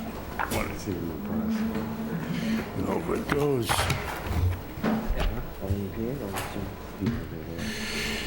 The Zoning Board of Appeals will hold a public hearing on September 13th, 2023 at 6:30 PM in room 320 of the Wareham Multi-Service Center, 48 Marion Road, Wareham, Mass. 02571, to consider petition number 34-23 for use variance appeal from the requirements of Article 16 definitions under the Wareham zoning bylaws to Todd and Maria Delgado, care of John A. Markey Jr., Esquire of 50 Holmes Wharf, New Bedford, Mass., proposing to construct a private residential pier/dock located at 3 Michael Drive, Wareham, Mass. That appears on Assessors Map 129, Lot K3 in the R130 zoning district. All right, can you pass those to me? What? Those. This is from an opponent, so these the application. Yeah, okay. Keep going. Is the application. Yeah, All there's right, two more. name and address for you gentlemen. Thank you, Mr. Chairman. John Markey Jr., attorney on behalf of Mr. and Mrs. Delgado. I'm here with Todd Delgado, who is the applicant, and Dave DeVignan, who is the engineer. All right, let's hear it. Well, I'll start with this. It looks like you've received a 25-page packet that we have not had the courtesy of receiving. So I think it might be difficult for you to analyze it since it was just passed out to the board members, and it would be difficult for me to respond to since whoever chooses to oppose with a 25-page thing didn't think they would pass it along to us. So I will reserve my comments on that till afterwards, but I'd like to just basically tell you the story of Mr. Delgado. Mr. Delgado and his wife bought this property 4 years ago with the dream of being able to put a little small cottage they had saved up their money for. They're a hardworking family from Brockton. They had wanted a home, a small home potentially on the water. After making that investment, realized the amount of, and buying the property, they realized that it would be very, very difficult, if not impossible, to put a small cottage on this property. Still wanting to do something useful for their family, they decided that they would hire an engineer who would help them with the wetlands delineation to see if they could put a dock so that his canoe could be placed into the Agawam Mill Pond, so that his small boat that he fishes on, like others enjoy Agawam Mill Pond, so that perhaps a pontoon boat that they could bring their parents who are in their 70s or 80s out there to enjoy the investment that this family had made. When they had done that, they then went forward with Mr. DeVignan, not having to hire a lawyer. They hired an engineer because they knew they had to deal with the Conservation Commission. In fact, it was when Mr. Delgado was out on the property helping to maintain it, keep things down, and speaking to the conservation agent that he learned you could actually build, according to the original conservation agent, a dock on this property. And he was very pleased by that. He wanted to have a wooden walkway that was elevated above wetlands to get to the pond, and he wanted to have a dock so that those boats would be able to be accessible to him and his family. Went through the entire Conservation Commission process. There were some opponents in the neighborhood who expressed concern about deer who might be swimming in the river and other potential wetland Protection Act issues. All of them were addressed by Dave DeVignan. All of them were determined by the second conservation agent who was looking at it, the current agent, that this was a dock that could be built without violating the Wetland Protection Act. So that's the story of where we get to. So now the next thing, and I'm not an expert, that's why Dave is here, but basically to build the dock, after you get local permission, you need to file with the DEP. In order to file with the DEP for a Chapter 91 license, one of the pieces of paper, everything else is all ready to file, requires that the local building inspector sign to say it's not a violation of the local building code to build a dock. Mr. Turner, I think rightfully is trying to be careful. I mean, that's his job, and it's an unusual circumstance. It's an unusual circumstance where someone makes this kind of a family investment and they can't build a house, and so he proceeds and says, no, I don't think I feel comfortable doing this because a dock, by his perspective, even though it's not addressed at all in the Wareham zoning bylaws, is something that is typically an ancillary use. In this particular property, it's the primary use. And as a result, he was not willing to sign it. We sent a letter. He wrote a response that basically said, from his perspective, even though the Wareham zoning bylaws aren't there, I look to the state building code. The state building code defines primary uses and ancillary uses, and I'm determining respectfully and appropriately, thoughtfully written, that this is an ancillary use. We're coming to you with our initial request being that that decision, which I'm not saying it was completely unreasonable, but it's a discretionary decision, that you have the ability to use your discretion to overturn the building inspector's determination as to whether or not the Wareham zoning bylaws, as supplemented, prohibit this. All we are asking at the end of the day is to say that even though that's technically within his discretion, we've looked at it and we think that for these purposes, that it is something that, since a building permit is not required, can be constructed as long as you satisfy the Concom, as long as you satisfy DEP, and as long as you satisfy the professionals who know the importance of navigation, the importance of protecting the Wetland Protection Act.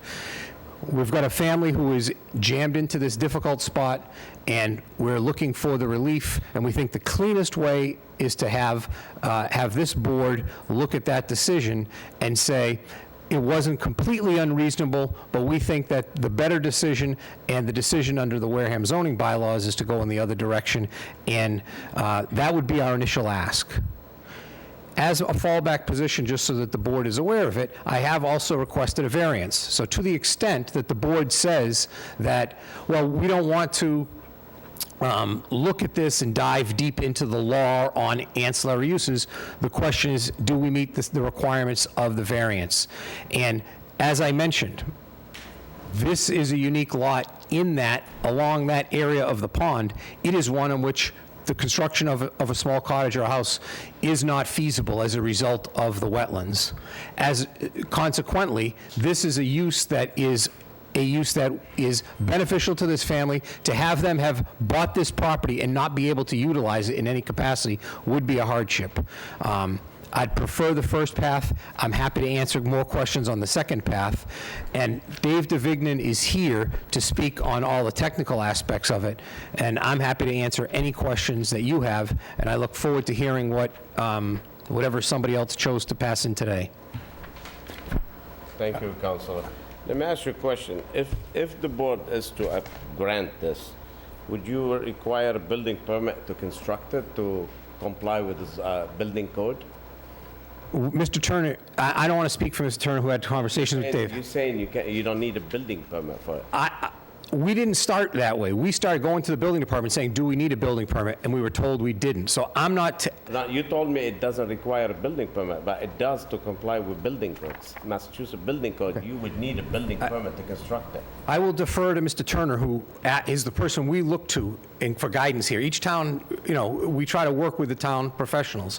And if Mr. Turner, I don't know if I stated his position accurately. I didn't start the position, nor did Mr. DeVignan or Mr. Delgado, that we don't need. Sure. Do you say we grant the variance, hypothetically speaking? Does the building code require, the dock requires to comply with building code? No. And you would need a building permit to build it? He's saying no. He's saying no. No, sorry. Oh, you don't need a building permit? No building permit. Okay, So I have a comment. go ahead. You had two options. What about option 3? They live at, where's their home? Their home is in Brockton. Where's the home down here? Don't they have one down here too?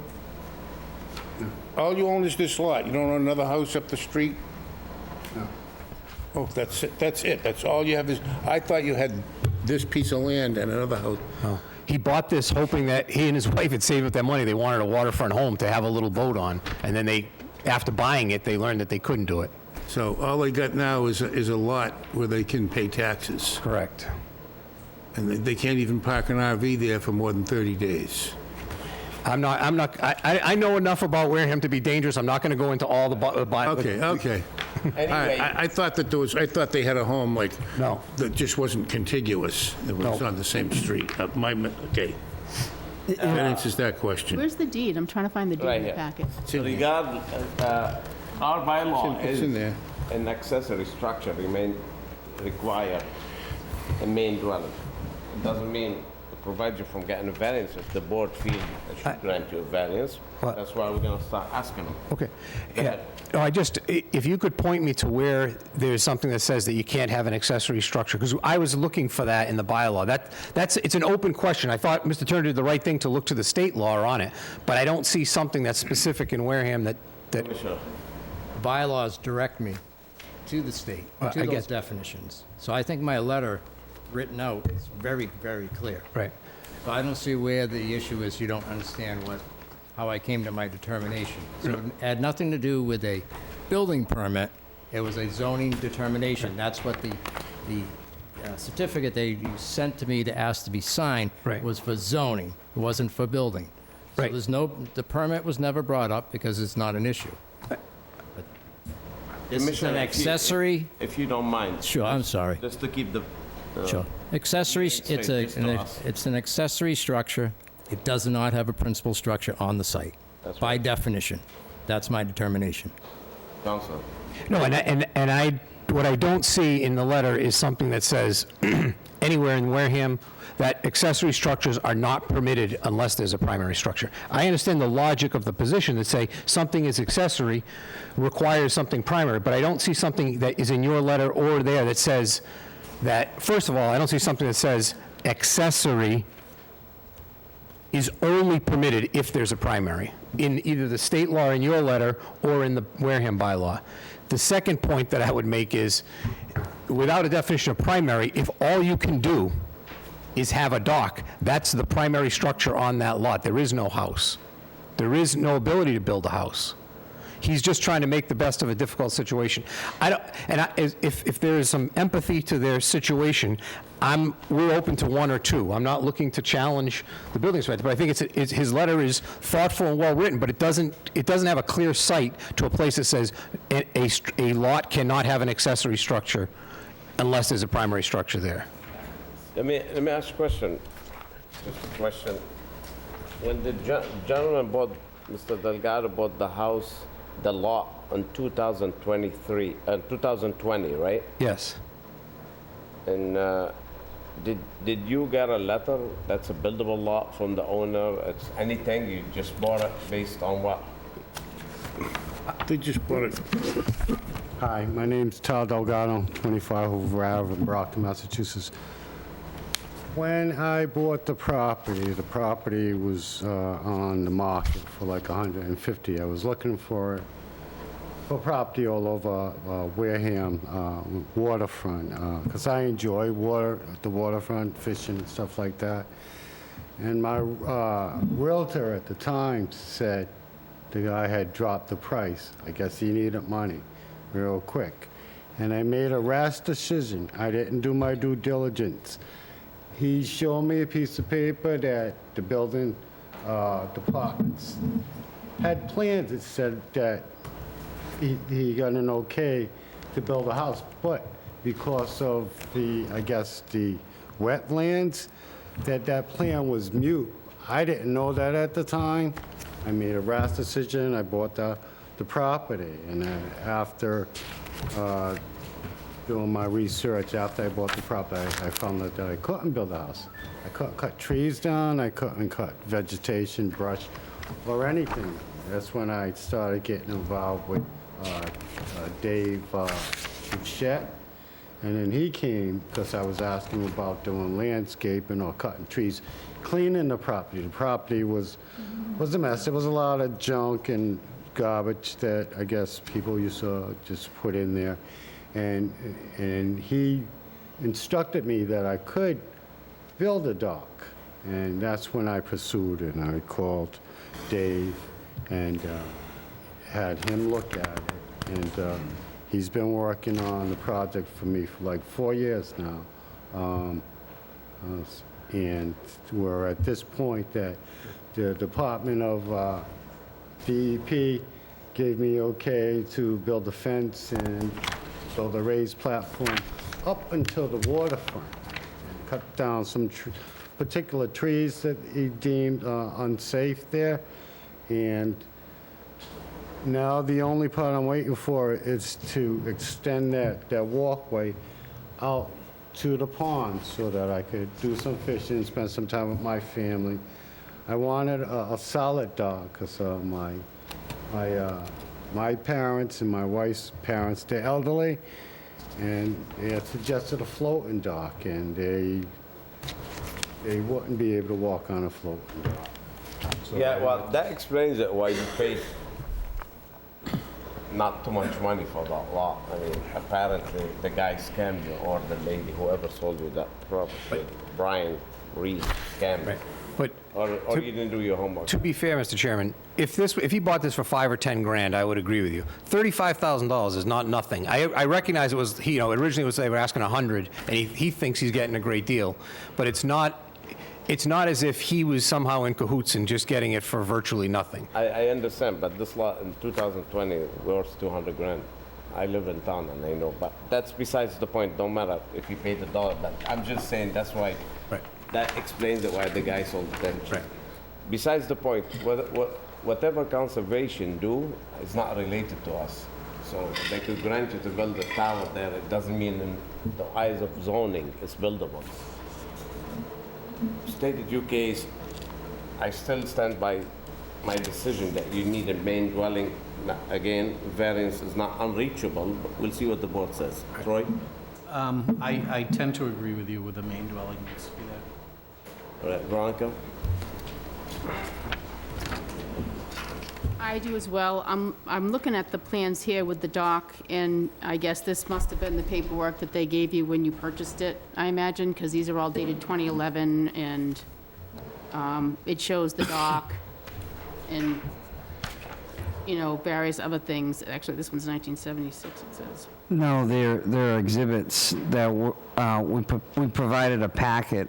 We studied through, did a study through the town to look for other piers that exist on vacant lots without a primary structure. That's what all of these are? Yeah, there Yes, are 15 other locations where this exists. Like all the 2011? Who was That were built over time. How long ago were they built? All over time. Some as recent as 2011, some, I don't know, Dave can answer. 76, 2011. Who built it? don't see any Where sooner did than they build it on 2011? See, there's some criteria. Say your house across the street and you own the lot on the water, you might be able to, but. But yeah, I think What- that's what what, others? that's what you had mentioned, Mike. 61, 1976. There's a couple here from 2011, a few, but I don't see any So, more. What's the address for 2011? 2011, Winship Avenue. So what's this, you're the lawyer, maybe you can help me. I keep having lawyers throw this thing in my face, and I never did understand it. Some English law or something about that if it's not permitted, it's considered denied, or some crazy language like that. And does anybody know what I'm talking about? You've heard it? So our bylaws has a list of allowed uses. And if it's not listed as an allowed use, it's therefore considered not allowed. So I looked through here, and go ahead. Section 313, prohibited uses, the use which is not authorized in a district and which is inconsistent with the intent of that district shall be prohibited. It's right in our zoning book. So our zoning bylaw says if it's not listed as permitted, Yeah. it's I actually considered should have not cited permit, that in my not letter. allowed. I actually should have cited that in my letter, so. Okay, I'm just trying, And So then, if that's the case, though, to your point, where is a dock listed? Because a dock is not a listed use. So therefore, nobody would be able to do it if that was the... so if it's not listed, it's not allowed. If it's listed, it's allowed. If it's listed as unallowed, it's not allowed. But if it's not listed at all, it's not an allowed use. I ran into this with a whole completely different scenario. Understood. So, And, you know, if you wanted to be a milkman and live in Wareham, you can't find, I'm a milkman, so you're not allowed to be a milkman in Wareham. I understand your point, and I think it's an interesting one. I don't want to go into the logistics of whether it should be an appeal of the decision or a variance. By that logic, we're still permitted to come to you as a use variance. As we are, and it appears that that's what the board's preference would be, to approach it in that manner. And we're happy to convert and focus on the second part of the application. And to say, okay, since it's not explicitly listed, since it appears under common sense to say it's an ancillary use in typical circumstances, that we would suggest that this use for this particular lot in these circumstances would be something that a variance would be appropriate for. Reserving our rights on the first issue, in case there ends up being, an opponent that challenges if we were to get a variance. But There'd have to be a primary use for it to be an ancillary use. Well, I understand that by logic, but the question was. I know, but we're not going to apply logic. Right. I get it. So, no, the question is this: if I'm sorry, go ahead. That's it. I don't want to interrupt you, but Winship Ave has a dwelling on it. There's a building. That's how they get. It's not a dwelling, it's a building. It's a building. It's a building, existing building. There's an existing structure. I'm sorry, Councilor. But I understand that to be like a shed or a garage, which is not a primary. But the question is that a primary use? And it's not. But that's a building that's existing. So if we put a shed up, would that equal You can't put a shed. That's the thing. I bet you the building's been there for 100 years. If it was already there, if somebody had put an outhouse there before, you'd be all set. Well, I'll move on to just talk about the variance issue. So the unique, I'm sorry. If you want to speak, go ahead, Mr. I just wanted to say, I see remnants of a foundation of some sort. I haven't did any research on that, but there are cinder blocks, and I don't know if there was a building there one time or another. I mean, if it's been abandoned over 2 years, you lost the use. Right. Go ahead, Councilor. Right. So converting it to looking at it as a variance option, you have a circumstance where this particular lot, with the amount of wetlands on it, and as the size of the lot, it is unique that unlike lots that are abutting it that might have been able to have structures either because they existed before of it, it's clear that this was, maybe it wasn't the most sophisticated buyer, but it was someone with made reasonable investment-backed, hard-earned expectations, not a developer looking to try to make a quick buck and turn something around. There is a hardship that this family is experiencing that is specific to the conditions, the soil conditions on that lot. As a result, then you move your analysis to say, is this something that would be substantially detrimental to the neighbors or to the community? If you've got, whether out of that 15, whether a handful of them are older or not, they are something which has not become a major problem in the town in the past. They exist in other locations. You have, the Conservation Commission has looked at it as far as whether it's something that's going to adversely impact navigation or in any way adversely impact neighbors who were permitted to speak at the other event. And I'd respectfully suggest that it is not, if this were such an important issue on the docks, it would have been addressed in the bylaws. It's even does it substantially derogate from the bylaws? Not so in that, for example, with your last argument, you were adamant, look, we don't want two structures in a residential unit. We don't want two separate buildings. This is something that's not explicitly addressed in your bylaws.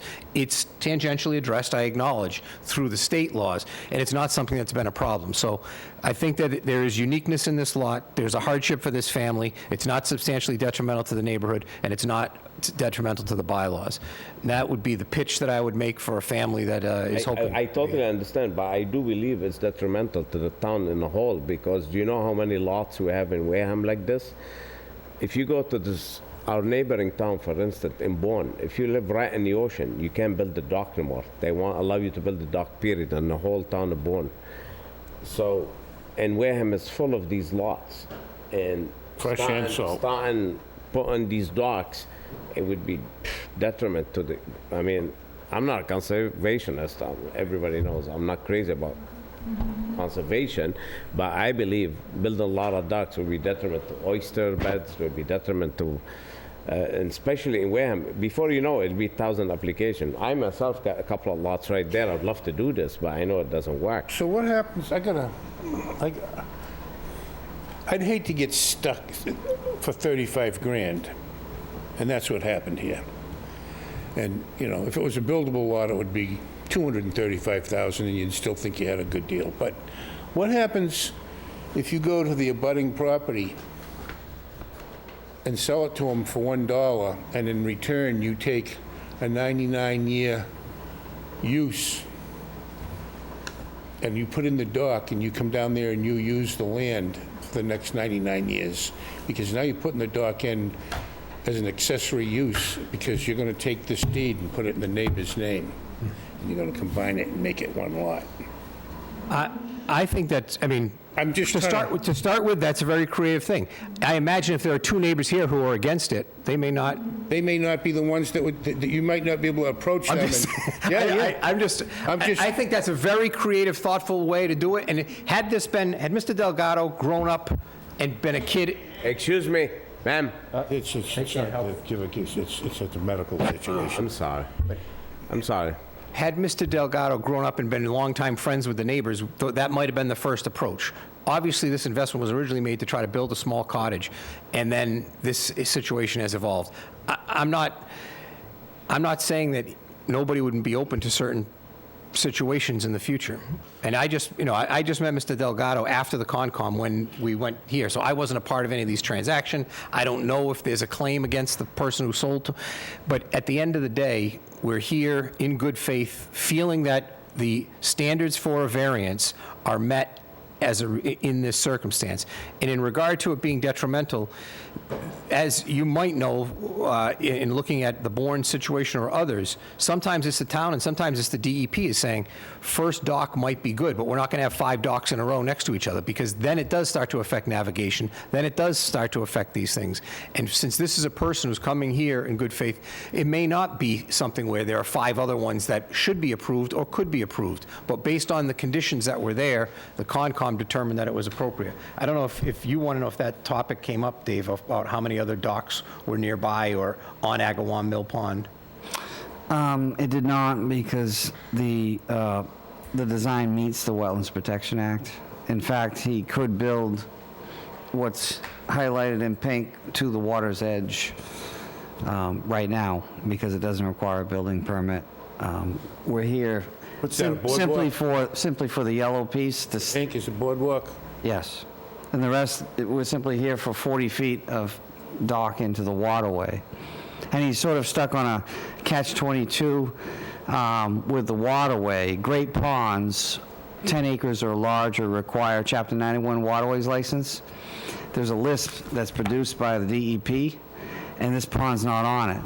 So I checked on that and said, well, do we need a license?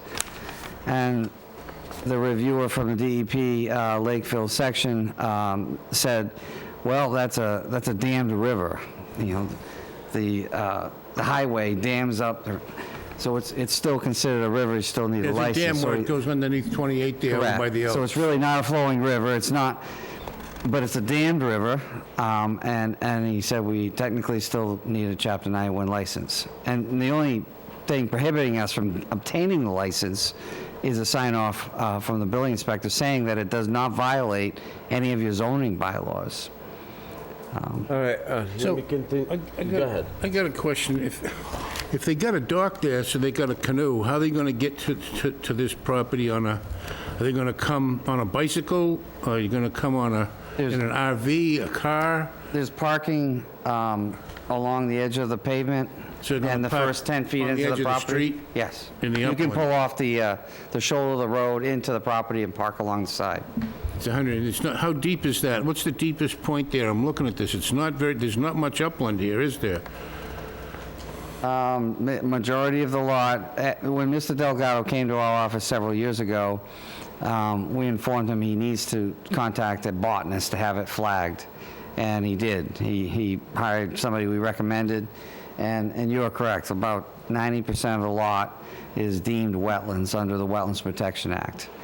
You couldn't, you couldn't, no matter how hard you tried, you couldn't,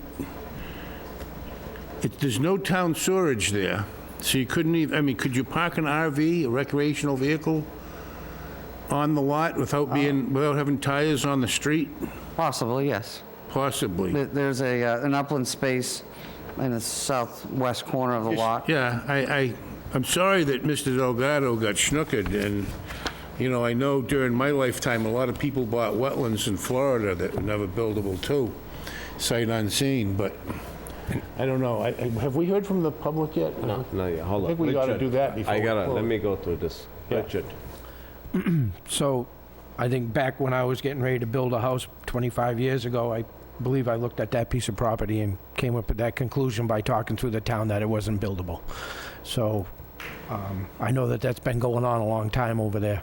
Secondly, you got a gathering of people over there. What happens next? What if people have to go to the bathroom or you want to have a picnic area? You start expanding. I mean, the dock only starts the problem. I know it's an enjoyable thing, but to me, once you start the dock, then everything else starts proceeding. And I think that's why the principal structure on a lot before the dock goes in is the reason why that we're talking about this now. I don't have Okay, any intentions on... Sir, I gotta give you the floor. Jake? All right, go ahead, Mr. Delgado. Oh, sorry. I don't have any intentions on doing anything but putting a dock in there and accessing the water. I don't plan on putting a bathroom on there unless it's a porta potty on the boat. I don't have any intentions on doing anything except for going through the property just to access the water, maybe at a pontoon boat, and enjoy the scenery. It's very scenic, and I disagree with your opinion. Fair enough. Anyway, unfortunately, to iterate in Mr. Sample answer, it's probably not you the problem, but what's the future when you sell it or stuff like this. But that's beside the point. So let's go to the public. Anyone in here want to speak in favor of the project? In favor, not against. Anyone against? Councillor, come forward, please. You could stay, Councillor. Thanks. Plenty of room. All right. I will give you a copy of this once I get you. No problem. Attorney Markey. All right. So my attorney, Jillian Morton, 184 Main Street. I want to be very direct on this one, that I really urge the board to deny this application or allow them to withdraw. I see a slippery slope here.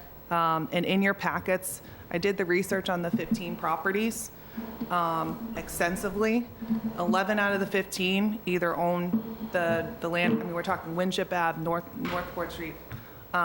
All of those have structures on them, and there's a road, and that's where the land is. So I did prepare documentation. I think I don't necessarily have to go into the fact, my first opposition, that it's prohibited, right, on a vacant lot. The commissioner just talked about 1313, that's prohibited uses. And if you want to rise it to a variance, he has not met the statutory requirements. So I think that the idea that this lot is unique due to the wetlands, and I'm empathetic. I understand this is a hard thing to happen, and I would ask that you probably pursue against the agent or whoever told you could build on it, but it really does detriment to the neighborhood. In your packet are letters from 5 different abutters. We have a lot of concerns regarding the neighborhood on this street. There's a little subdivision as well with children are there. We have disabled children as well, elderly. We really think that this is called an attractive nuisance, and it would not be proper for the neighborhood, as well as opening the floodgates for everyone to buy a lot in Wareham who does not live here to be able to put a dock on it. Really something that I don't think we want for the town. Going into the 15 lots a little bit more, we're in R130. We're in 130 acre or square feet zoning. Okay, 3 acre zoning. And I just am concerned, we made that change for the reason, the fact that it was so congested up there. None of the lots that he's referenced, the 15, are in R130. Majority of them that are in R60, like down near Burgess Point. There's also 3 lots that are, the lots he's referenced are associations, right? So they had like the Nanomet Improvement Association. That owns a lot, has a dock, and it has an association that 5 parcels across the street have access to that dock. So there's a few of those as examples. So I won't go into super details there, but the hardships self-imposed here. As I'm very empathetic to the situation, but we cannot make these decisions based on feelings. The lot, I looked at the listing. It didn't say that it was buildable. It said that it was basically a place that you could camp or enjoy the water. So I don't know where the misrepresentation was. But I looked back at the listing. It was just a short little blurb for this lot. The intent, this would really degrade from the intent of the bylaw. I think that if we have this as precedent, we're going to have a lot more cases coming through like this. So I can go into more detail, but basically your exhibits, what I did is kind of tried to show you, right? We have Preserve Association Trust. There's a dock, and all the lots have access to that. I tried to highlight for you where the docks were, and there's just a road like Northport Drive. All of them have access to that lot. So I don't think that it represents the town of Wareham in saying that we're okay with this, because I don't think we are. I'd be happy to answer any specific questions. I know that there are abutters here as well in support. My client, Mr. Carl Sporgan, is a direct abutter. We have several direct abutters in opposition, and it'd be something we would look to really enforce, and if this is allowed, so. Thank you, Councilor. Any comments? Anyone else in public want to speak against? All right.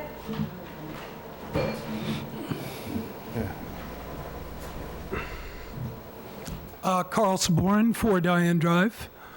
When I looked at this whole situation, I am empathetic, but at the same time, there are 2 public boat launches within 2 miles of this property. There is the Agawam Mill Pond one with a giant, big, beautiful parking lot in which you are able to put a party boat.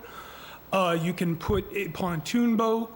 And then it's about a half mile away, there is a landing that is a public boat launch for canoes, kayaks, and non-motorized vehicles.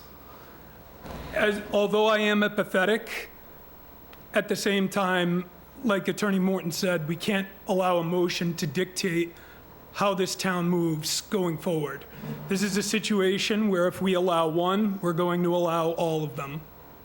That's my position, that's my opinion. Thank you, sir. Thank you. Anyone else? Yes, ma'am.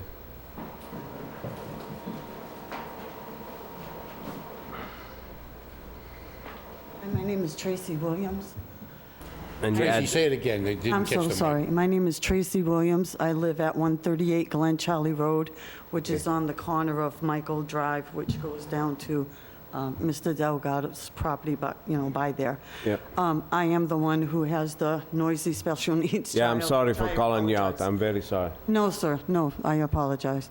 So that's where my concern comes in. 23 years ago, my deceased husband and I bought the property, and the things that we were looking for is a nice quiet road, and my son is in a wheelchair periodically. He can't walk long distances. So we basically do therapy with him in that cul-de-sac. And as a mother, I look at where I'm trying to keep my son safe. And with the ongoing traffic, everybody knows Glen Charlie is not a country road anymore. It is now a very busy road. To put extra traffic onto Michael Drive, it kind of takes away from my son. It takes away from his freedom to be able to have therapy at home. We don't have therapy at hospitals anymore. He's already been discharged from all that. But anyway, I just think there's another special needs person inside the neighborhood. There's a man in the neighborhood that has dementia, and he walks down that road. And That's all right. I just think it's very unsafe to go ahead and put more traffic in there and to have parking on the street. That just is, concerning to me as a mother. So I appreciate everyone's time and thank you very much. Thank you for your comments. Thank you. Anyone else? All right, what's the wishes of the board? Ladies, I'm very sorry, go ahead. My name's Michelle Saborin. I live at 4 Diane Drive. I'd just like to state that, Todd, as badly as I feel for you, and I do feel badly, you didn't do your due diligence.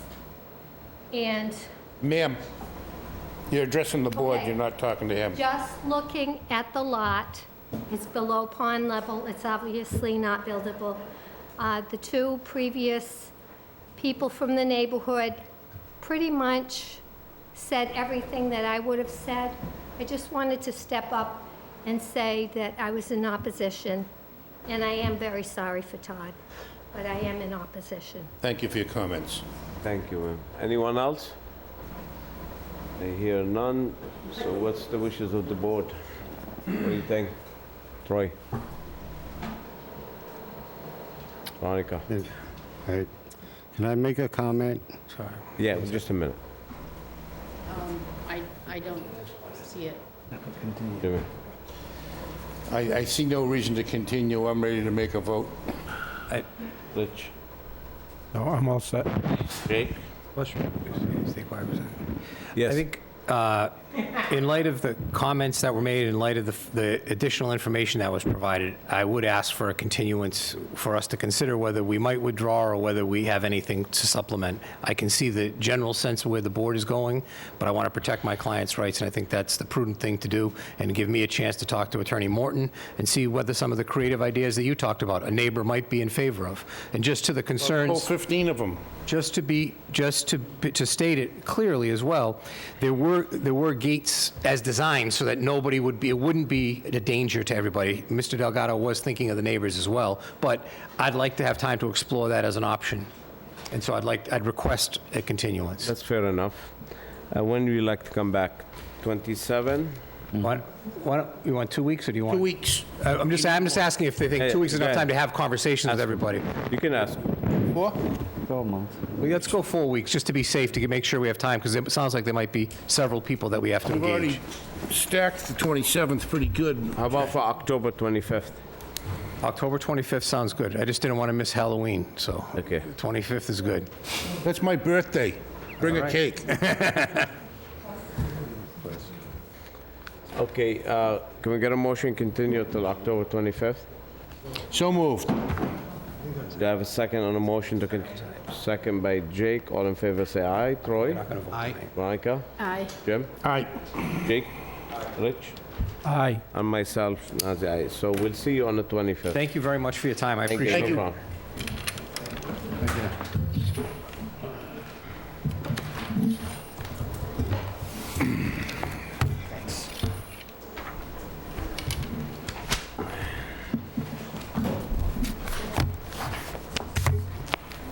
We're gonna take 2-minute recess.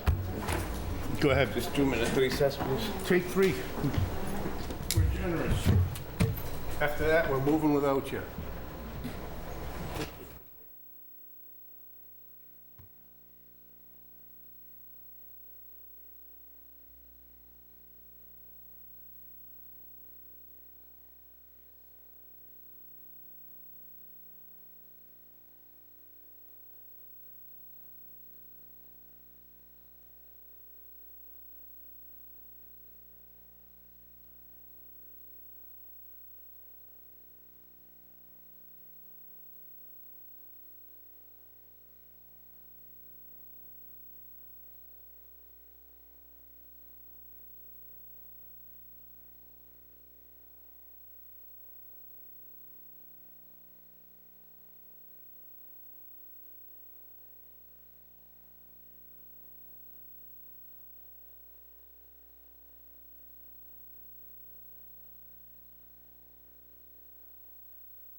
That's All right, it. So very well. Let's proceed. 32-23, Pira Nahas and 2707 Cranberry Highway. And I think, You have an attorney? Yeah. You wanna call her out? She's outside. I was just talking to her. Yes. Oh, where'd you go? and she has Naz's copy, so I'll give you it. There's a, Sonia put everybody's name. In the hall? All right, just 1 minute. Yeah. Sonia had labeled them all for us, and I just threw them out without regard to. Move the chair. Get back in.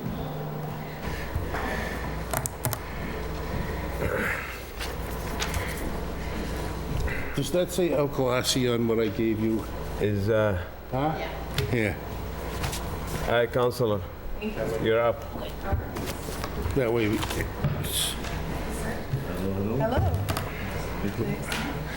the Zoning Board of Appeals will hold a public hearing on September 13, 2023 at 6:30 PM in room 320 of the Wareham Multi-Service Center, 48 Marion Road, Wareham, Mass.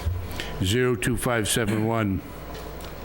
To consider petition number 35-23 for a variance, special permit, and site plan review from the requirements of Article 3, Article 6, and Article 15 under the Wareham zoning bylaws to Schoolhouse Rocks LLC. No. 32-23. We're not doing this one? 34, wait, yeah, 32-23, right, is Did I read something wrong, or am I in the good? house, that was, Huh? The other one. You don't want to do this one now? no, that, Well, it's scheduled to the end. this one, Yeah. You want to do Peter? All right, give me back everything. 23. I thought we were doing Schoolhouse Rocks. Can we just put it to the side? Just put it to the Put side, it hang on to it. It's confusing. Okay. No, it's mine, leave it here. I was just doing... I thought once you got pulled out of order, you had to wait to the end. Well, schoolhouse is the end. It's the last. So you want 1123? That's Coloris, never mind. 32. 32, 22. All that money we pay you, you messing up, Jim? I can't even buy a pair of glasses that read right. I apologize, Jim, because I put on here cable to the end. Yeah. Yeah, I know. Probably started that rumor, that's what. Yeah, well, and then somebody repeated it, 3123. I want 32-23. 3223.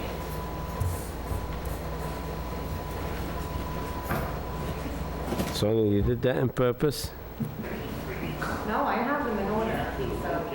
No, they're in order. Found it. It's just me, I'm out of order. You're all out of order. I'm out of order, you're out of order. Here you go. Right, thank you. Do I have to read that other one all over again when it gets to be his turn? Everything I said plus a different no. Okay. The Zoning Board of Appeals will hold a public hearing on September 13th, 2023, 6:30 PM in room 320 of the Wareham Multi-Service Center, 48 Marion Road, Wareham, Mass. 02571, to consider petition 32-23 for an appeal of building inspector notice of violation from the requirements of Mass General Law, Chapter 40A, subsection 15, under the Wareham zoning bylaws to Peter Nahas, care of Jillian Morton, Esquire of 184 Main Street, Wareham, Mass., for the property located at 2707 Cranberry Highway, Bay 3, Wareham, Mass., appears on Assessors Map 133, Lot 1000B2 in the CG zoning district. Great, All right, thank you. Very well. You get 5 members. I sold this property back on the 20 I'll moderate, but I won't vote. You have enough members. Go ahead, Councilor. Okay, thank you. So Attorney Jillian Morton, 184 Main Street. What I'm seeking in front of you today is we received a letter of notice of violation of the special permit, which my client received, I believe it was in 2011. It's in your packet. If I may, why don't we let Jim chair that?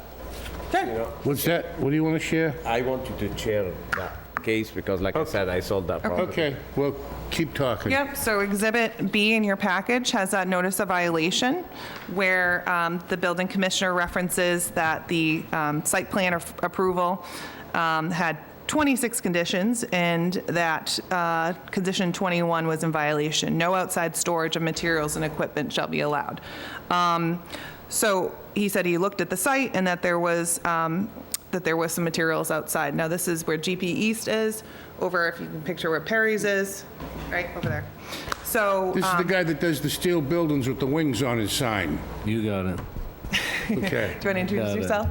Peter Nahas from 2707 Cranberry Highway. Yep. So what we're looking today, actually, so there's an existing special permit site plan that was recorded. I also attached that into your package under Exhibit D. I had to appeal the decision because it was a notice violation, but what I'm looking for is a minor modification, essentially, of the planning board did the work back in 2011 regarding what the site was going to look like. The site itself is fenced all around, so if you were to drive by, you could see, and I don't know if any of you have been on the property, there's sort of a yard in the back that has some of those materials. There are many different industrial commercial properties over here. So you have like McDuffie's, you have the fencing place, there's a lot of other areas that have materials outside. So in our opinion, it's kind of like, how come we can't? But I mean, that's up to you to decide. And he keeps it very clean, so I'm not sure, you know, if this is something that we can just have a minor modification to take that out. That was back in 2011. Obviously, this area, it wouldn't be detrimental. I don't know if any of the abutters who have complained regarding this, I know that you have some residential nearby and some commercial, and we haven't heard anything from them that they have issue with his operations currently. So what I would ask for is a minor modification on the current site plan review approval that's granted. Okay. So this, I'm familiar with this spot, and I'm going by memory, that's why I'm pulling out the map. Okay. Because there's a section of Cranberry Highway over there, like right beside Perry's Ice Cream, and it was always commercial strip from the town line, 500 feet, you know, you go back from the middle and the whole way, all the way to Buzzards Bay. Right. And then at some point, it seems, I don't know, somebody within the town decided to start changing things, and there's a section in there that's zoned MR30. I'm just wondering if we even have the right zoning district. I'm trying to find it on the map here. And that was the area. MR30 is noted in this paperwork. MR30 is noted in the planning board's paperwork. The planning board says it's MR30. Yes, It's general right. commercial. It's general commercial. Show me.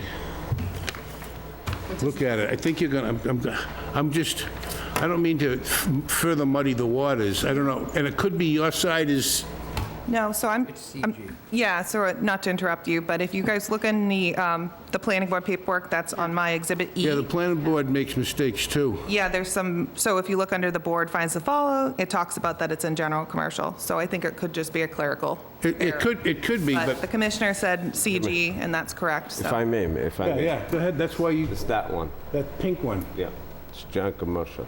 Okay, yeah, look at that. It's all but that one piece, it was all one piece at one time. Across the street and behind it's all That's Perry. all 30. That's Perry Ice Cream. All the pink is 30, and there you go. So you're good. All the pink general commercial. CG. CG, yeah. Just wanted to be sure. I just didn't If I want may, you. Mr. Chair, that would require, it would require the variance if it wasn't. If If it wasn't. If it that. wasn't, yeah, but it's weird. I mean, you go down the street and you think the whole thing is zoned one way, and it's, here it's this, here it's that, here it's the other thing. You got red, white, and blue there. It's a very American highway. I'd just like to make a comment before we get too far into this, because I'm reviewing the conditions of the original site plan review, which I guess was done by the planning board. One of the conditions, number 2, says any alteration or change to the approved site plan must be brought before the planning board for determination as to whether it constitutes a minor or significant modification. So why, if we had nothing to do with this site plan review, why are we now reviewing the change? If I may. Go ahead. The applicant came before the zoning board and got a special permit to operate the steel company. So that special permit took over that site plan review. And the special permit allowed them to park and everything else. So it was a new permit issue on that property. Let's put it this way, say in the mall you rented a space, you do nail salon, right? And the planning board has approved the whole mall for the nail salon. Then you come with to do an auto repair. Then you go to zoning board, get a special permit for the zoning board. And the zoning board, which you didn't include the condition. I did. Well, I don't see it here. So the zoning board will impose new conditions and new approval for this, and that's what you go by. Was this done by So zoning? it's or- Exhibit E, if you look at the first one, second you'll see the permit by recorded zoning. variance in 2018. I also would follow up with Mr. Arcolazzi, is the fact that we received a notice of violation, so in order to appeal that, we come in front of the ZBA. So you are the authority. If you look at the bottom of Mr. ZBA is the appellant authority. He's the zoning enforcement officer, so we need to come to you to appeal. So that's why we That's why you're go in here. front of the planning board. Yep. That answers that question. If I may? Yeah. Where's the zoning approval here? Yeah, I just, Exhibit what? the first page, so it's Exhibit E, the first one. Exhibit You'll E. see a 2018 decision, Body Act known. That was the decision, and then the planning board decisions after that. Yeah, but there's a zoning approval. Well, I just have the recorded variance. I don't have necessarily Oh, the you have the conditions. recorded variance here? Yeah, Okay. yep, it's the first page on Exhibit E, 2018. So, okay. So my first question is, something must have, I'm sure Mr. Turner doesn't sit in his office and say, who can I go out and harass today? He's got probably enough to do without going and looking. So if I could, what caused you to go out there and notice the violation? Somebody come in and say, nanny, I'm telling, or what happened? Did they wiggle or put their thumbs in their ears? Or- That would be Mr. King. Okay. Mr. King at So, his urging. Mr. King came to you as a citizen, made a He complaint? came as the chairman of the planning board Yeah, a couple of times and urged me to enforce the conditions of the permit. okay. And the planning board was the ones that originally issued the permit, and the only thing the zoning board issued was a variance. Is that correct or incorrect? Does anybody know? That's correct. That's correct. That's correct, okay. So this originally went through planning, and so planning's going like, this was our baby, and now you're not putting the right, we said washable diapers, and you're using disposable diapers, and we want it corrected. All right. And so you're coming to us and saying you want a slight modification. Minor And the modification. modification is to allow the storage Yep, materials and of equipment. Materials and equipment. Okay, I've been by the place, maybe 3 or 4 times a day for the last 2 or 3 years, so I think I got an idea what's there. There's lifts sometimes there's not. Yeah, Sometimes they there's a lot come of and stuff. go. Yeah. They come and go to the job You can tell how sites. busy you are by how much stuff is in the Don't yard. judge, they're broken down. I get it, and, if I remember correctly, you went in there, you were gonna take one bay out of 4, and now you got the whole building, the whole yard, the whole beep-up. Yep. So you guys must be doing something right. Doing it right, thank you.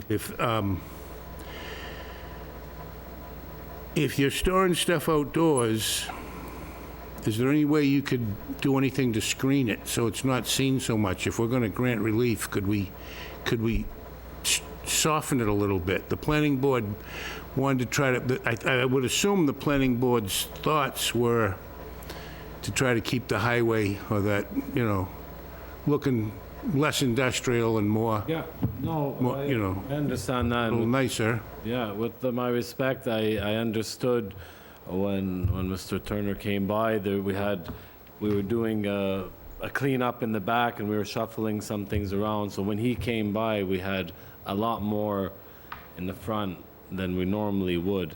And so we removed everything to the back except 2 of those boom lifts that are... But technically, you're still storing stuff outdoors and you were told not to, basically, in your permit, basically. Well, I wasn't... Just speaking in... Yeah, there's a yard in the back too, so I'm I know not there's a sure. yard in the Yeah, back, but that's outdoors. The yard, whether it's in the front yard, the side yard, or the backyard, it's still outdoors. Storage of outside doesn't say outside front, outside rear, outside, it's outside. No, it wasn't I'm trying to... negligence on our No, behalf. no, It was more... I don't see wasn't you... aware of I any of those personally don't see you running a bad operation, but I do understand that somebody drove by, didn't like what they saw, might have been Mr. King, might have been somebody else and went crying to him, who knows, you know? We'll never know the whole truth, because that's the way politics work. But what I'm asking you is, do you have any ideas on ways that you might be able to screen your operation a little further? Arborvitae, plastic slats and a chain link fence, Yeah, there are sheets options hung we from a could look clothesline at. that you pull across like you are gonna make a homemade movie, you know?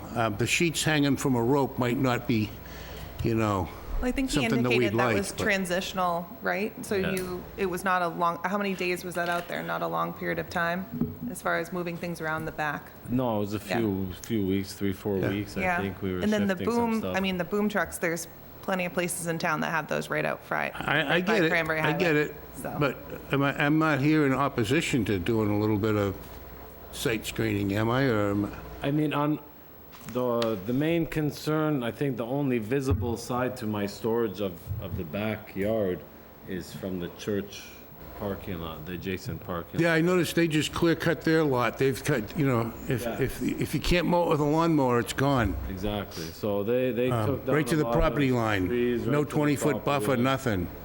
Exactly. But there's so- church, you know, you gonna go fight with God? Oh, that's okay, his on my side. In God we trust, you know, and in building engineers, we punish and make them put up blinds, you know? That's why I try to stay out of the politics, but as far as the fence line, I believe that's the only real So visible... is there a chain link fence between the Yes. two? Yeah, And it's just a galvanized chain link fence? black vinyl. Black vinyl? Yeah. And how do you feel about putting slats in it? You know, the little plastic slats that slide in there, and I mean, it's only a 6-foot then you can't see the fence. church, and you don't have to watch them yell at God on Sunday or anything, you know? I think we're in the church's favor. I don't think they have any issue with that. The church They is- borrowed our equipment to suspend the American flag for a month. So our equipment was on their property, being used as the same purpose on my property. Yeah, I get it. So I I don't get think it. there was any issue with them. We've never had any problem Okay, with them there. okay. We've made the arrangements to clean up the front, keep everything in the back. We've even gone as far as renting other property to temporarily store our lifts, which we weren't planning for, but as things expanded. You know, we ended Manny up- would love to sell you the piece next door for double what you Well, look, paid for your well, lot, you know? We'll talk about that next. You know, I mean, if maybe the that's planning what it would board's, take- maybe the planning board's trying to sell a lot for the guy that next door for you, you know? They're coming in, they're talking to the building inspector and say, put some pressure on this guy, they'll buy the land next door.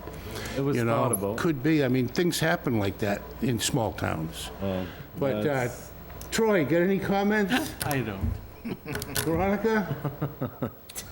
No, I'd like to see it, actually, because I don't, I'd You'd like to see what? like to You'd see like to what, see the lot? it's just equipment?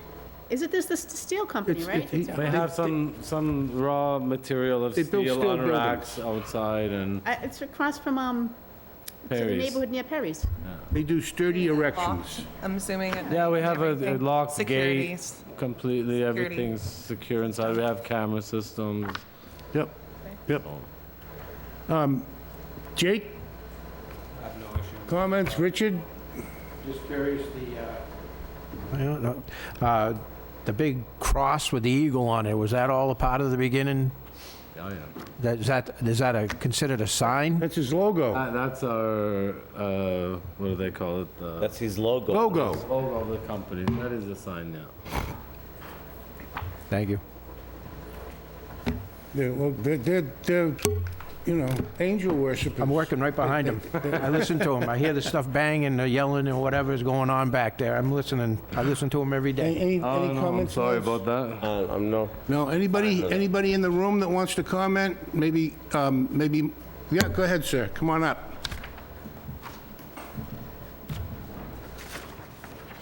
Getting too old for this up and down stuff. Well, then get up and don't get back down, and then you won't have this problem. Jack Savastano, I'm here to represent the church and the pastor. Okay, As far as the church is concerned with their property, we have no problems whatsoever with it at all. Thank you. Thank you. They've been, matter of fact, they've been great neighbors. you got a free crane to put your flag up. Now we have to All make a right, new- anything else? Not that I can think of, unless you've got a question for me. No, thank you. But you guys are the repent in the tent people, right? Okay. We'll be out of the tent shortly, thanks to the weather. Yeah, good, good. Yep, okay. Thank you for your comments, sir. Go ahead, Mike. I saw you waving at me before. I didn't think you were winking, but you probably wanted to speak. You don't wink? Weekend at Nazareth, not you. Mike King, Bayside Ave, East Wareham. Mike King, Bayside Ave, East Wareham. This was brought to our attention by a citizen. By a citizen. And, you know, let's set the record straight. We're not looking to bust his chops. We're not looking to close him down. The conditions are very straightforward. One of the conditions early in, if you read it, says no fabrication, retail sales. I don't care about that. Business is business. Business is good. Up until the point where Paul made his visit, the front of the building was a mess. The machines were out front. There was piles of stock on the right-hand side of the driveway, forward of the fence. And it just, you know, it was an eyesore, and it was brought to my attention, and I brought it to Paul's attention. That's why we're here. I like the idea of screening. The slats in the fence are a great idea. I have no opposition to that. Nothing belongs out front, period. I'm a former business owner here in town. I was, as the gentleman here, I was very fortunate. My business flourished. It grew out of its space. I went and bought another place. That's what happens. When you get bigger, you move. You buy a bigger place. We're not asking them to do that. Just don't turn the front of the building on Route 28 into a storage facility. That's not what's supposed to be going on there. You know, we have a hard enough time with our image in town, and nobody understands what a beautiful town Wareham is. All they know is Route 28. So why add to the problem? The planning board... This is Route 28, isn't it? Cranberry Highway. Yeah, it is 20. Yeah, okay. So, you know, the planning board takes a lot of time and effort, and I wasn't on the board on this. So I'm kind of defending the work of people before me. But we take a lot of time and effort, just like this board. We do it on our own time. It's not just the meetings that are on TV. It's all of the research and the work that goes on behind the scenes to prepare for meetings. They didn't put the conditions in place just because it was fun. They're looking out for the best interest of the town. And that's what I'm doing. Thank you for your comments. Thank you. Anybody else would like to comment? Pro, against, for, like them, don't like them? Okay. Anybody else from the board, any comments? Do you want the board to make a decision tonight, or do you want to talk with your client about possibly doing some screening and make a proposal to us on what you might do? Oh, excuse me, before Mr. King, do you mind coming back up? On the entire fence? Just where the gate is.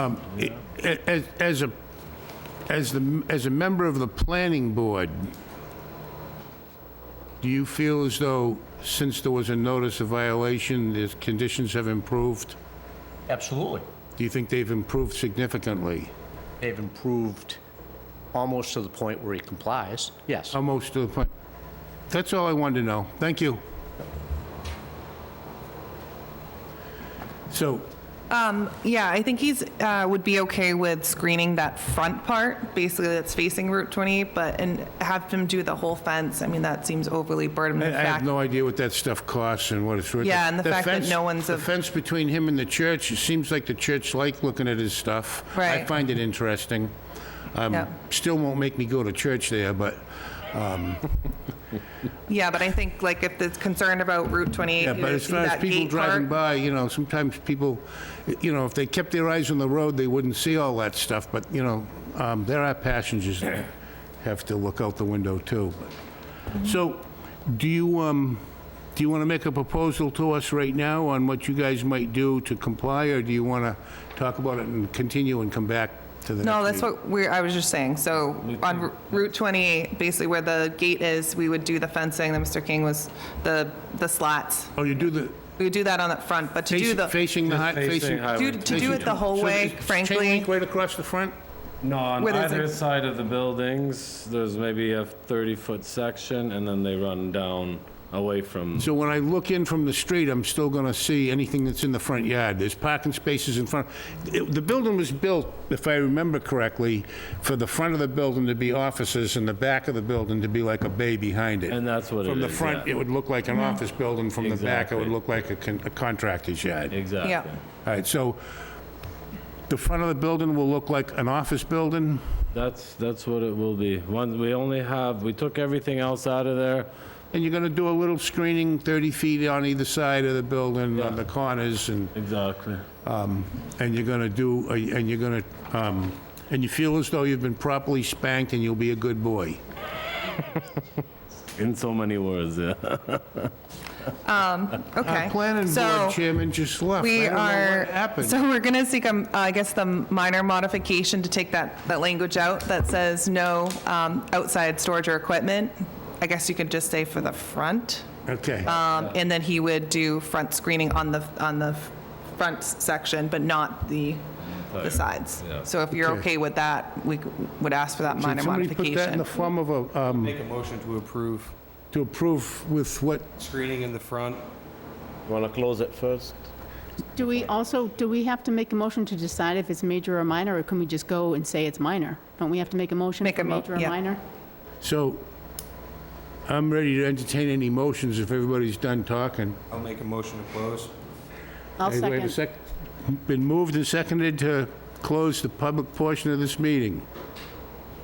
All in favor, say aye, starting with Troy. Aye. Veronica? Aye. Myself, aye. Aye. Jake? Aye. Richard? Everybody's, I guess we're closed. Okay, no more talking. I'll make a motion to approve, as long as there's screening in the front and all the equipment is kept in the back. Is that what you guys ultimately The want? only issue, we have 2 pieces of equipment with parts on back order. Those are the only 2 I wasn't able to move, but within the next few weeks, they'll be fixed, and then they'll be moved out of there. Before we make that motion, can I make a motion to treat this as a minor modification? Everybody, I'll add that in and treat it as a minor. do you want to make it all in one motion or one vote? Turn your motion into a minor modification? Yes, I'm gonna turn- Including all that? Yes. Okay, we can do it in one vote, if it's everybody's in agreement. Yeah. Okay, and is his motion seconded? Is his minor motion, Yeah. is his minor motion seconded? Second. Okay, so the motion to make it a minor modification by Jake Morrison has been seconded by Troy Larson, and the motion is to do some screening up to 30 feet on either side, and the front of the building will be maintained to have an appearance of an office use, and any equipment that is stored on site will be stored in the backyard. So that motion has been made and seconded. All in favor, say aye. Troy? Aye. Veronica? Aye. Jacob? Richard? Aye. Myself, aye. Thank you. Thank you. Good. Carries. And we didn't really spank you real hard either. It's all right, I'm used to it. Okay, Okay. thank you. Last one, move to 35-23, Schoolhouse Rocks LLC, special permit variance site plan review, 1073 Main Street. Minor. This the stuff from the last one? Convincing him to go to his church. Huh? Did what? He's convincing him to go to his church.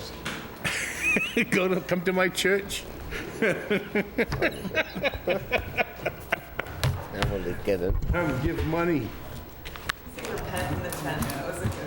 George Carlin. Did you ever hear? Is that this one or is that the last one? Is that the next one? Jimmy, what would you do without? Would you do without me?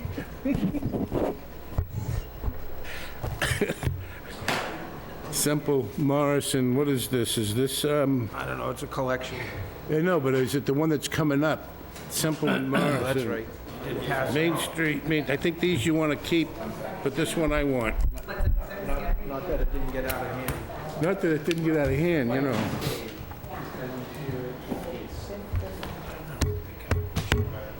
Okay, so that's Minot Mod Peter Nahas.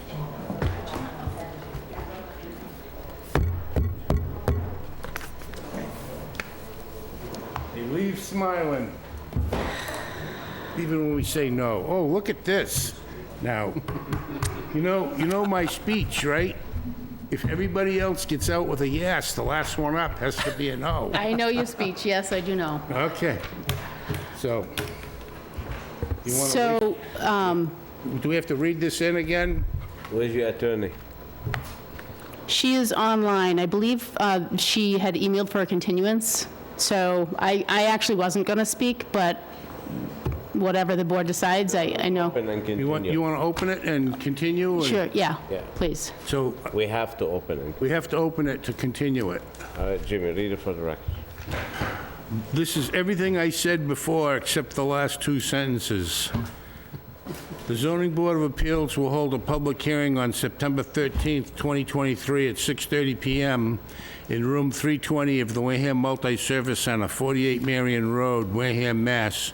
02571, to consider petition number 35-23 for a variance, special permit, and site plan review from the requirements of Article 3, Article 6, and Article 15 under the Wareham zoning bylaws to Schoolhouse Rocks LLC of 45 Main Street, Mattapoisett, Mass., proposing to convert an existing building to a 6 two-bedroom and one-bedroom condominium units located at 1073 Main Street, Wareham, Mass.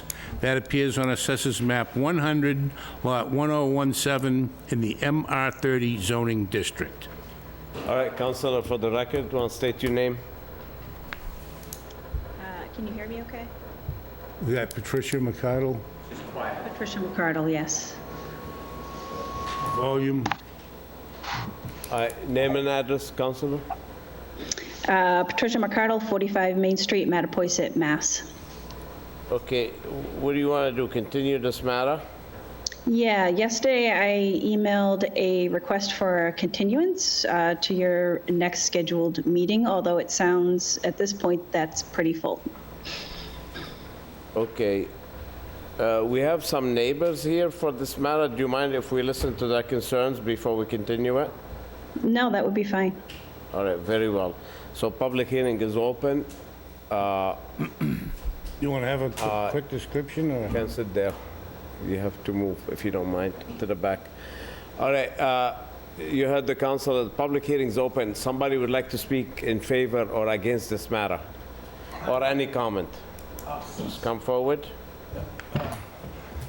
John Nyman, 1082 Main Street, Wareham. I live across the street with all the votes and stuff, and I was just concerned of how this worked.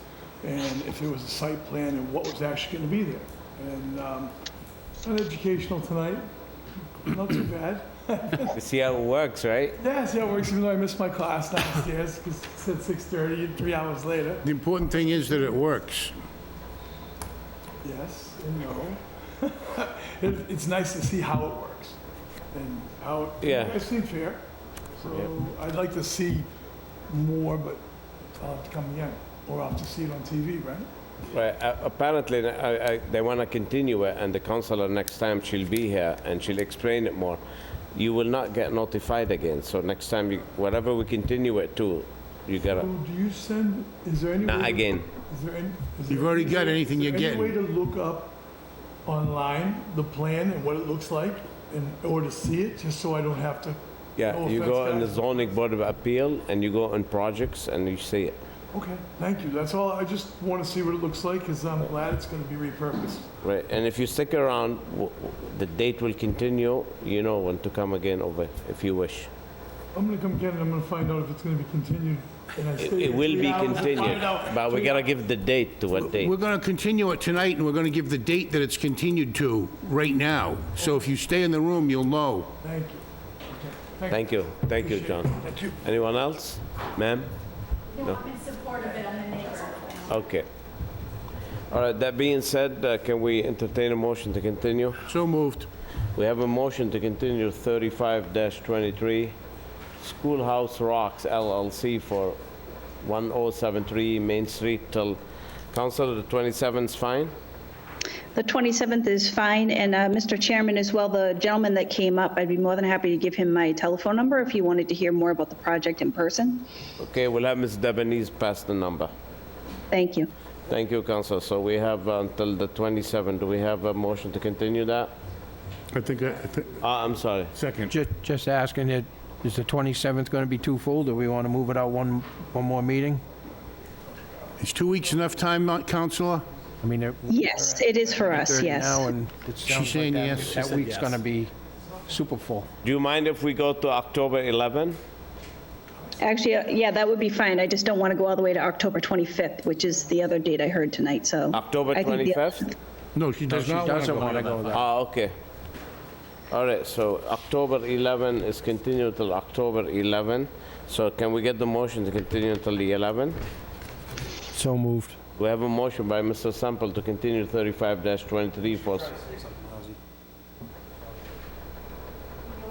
You have also new public hearings that are not noted on this agenda.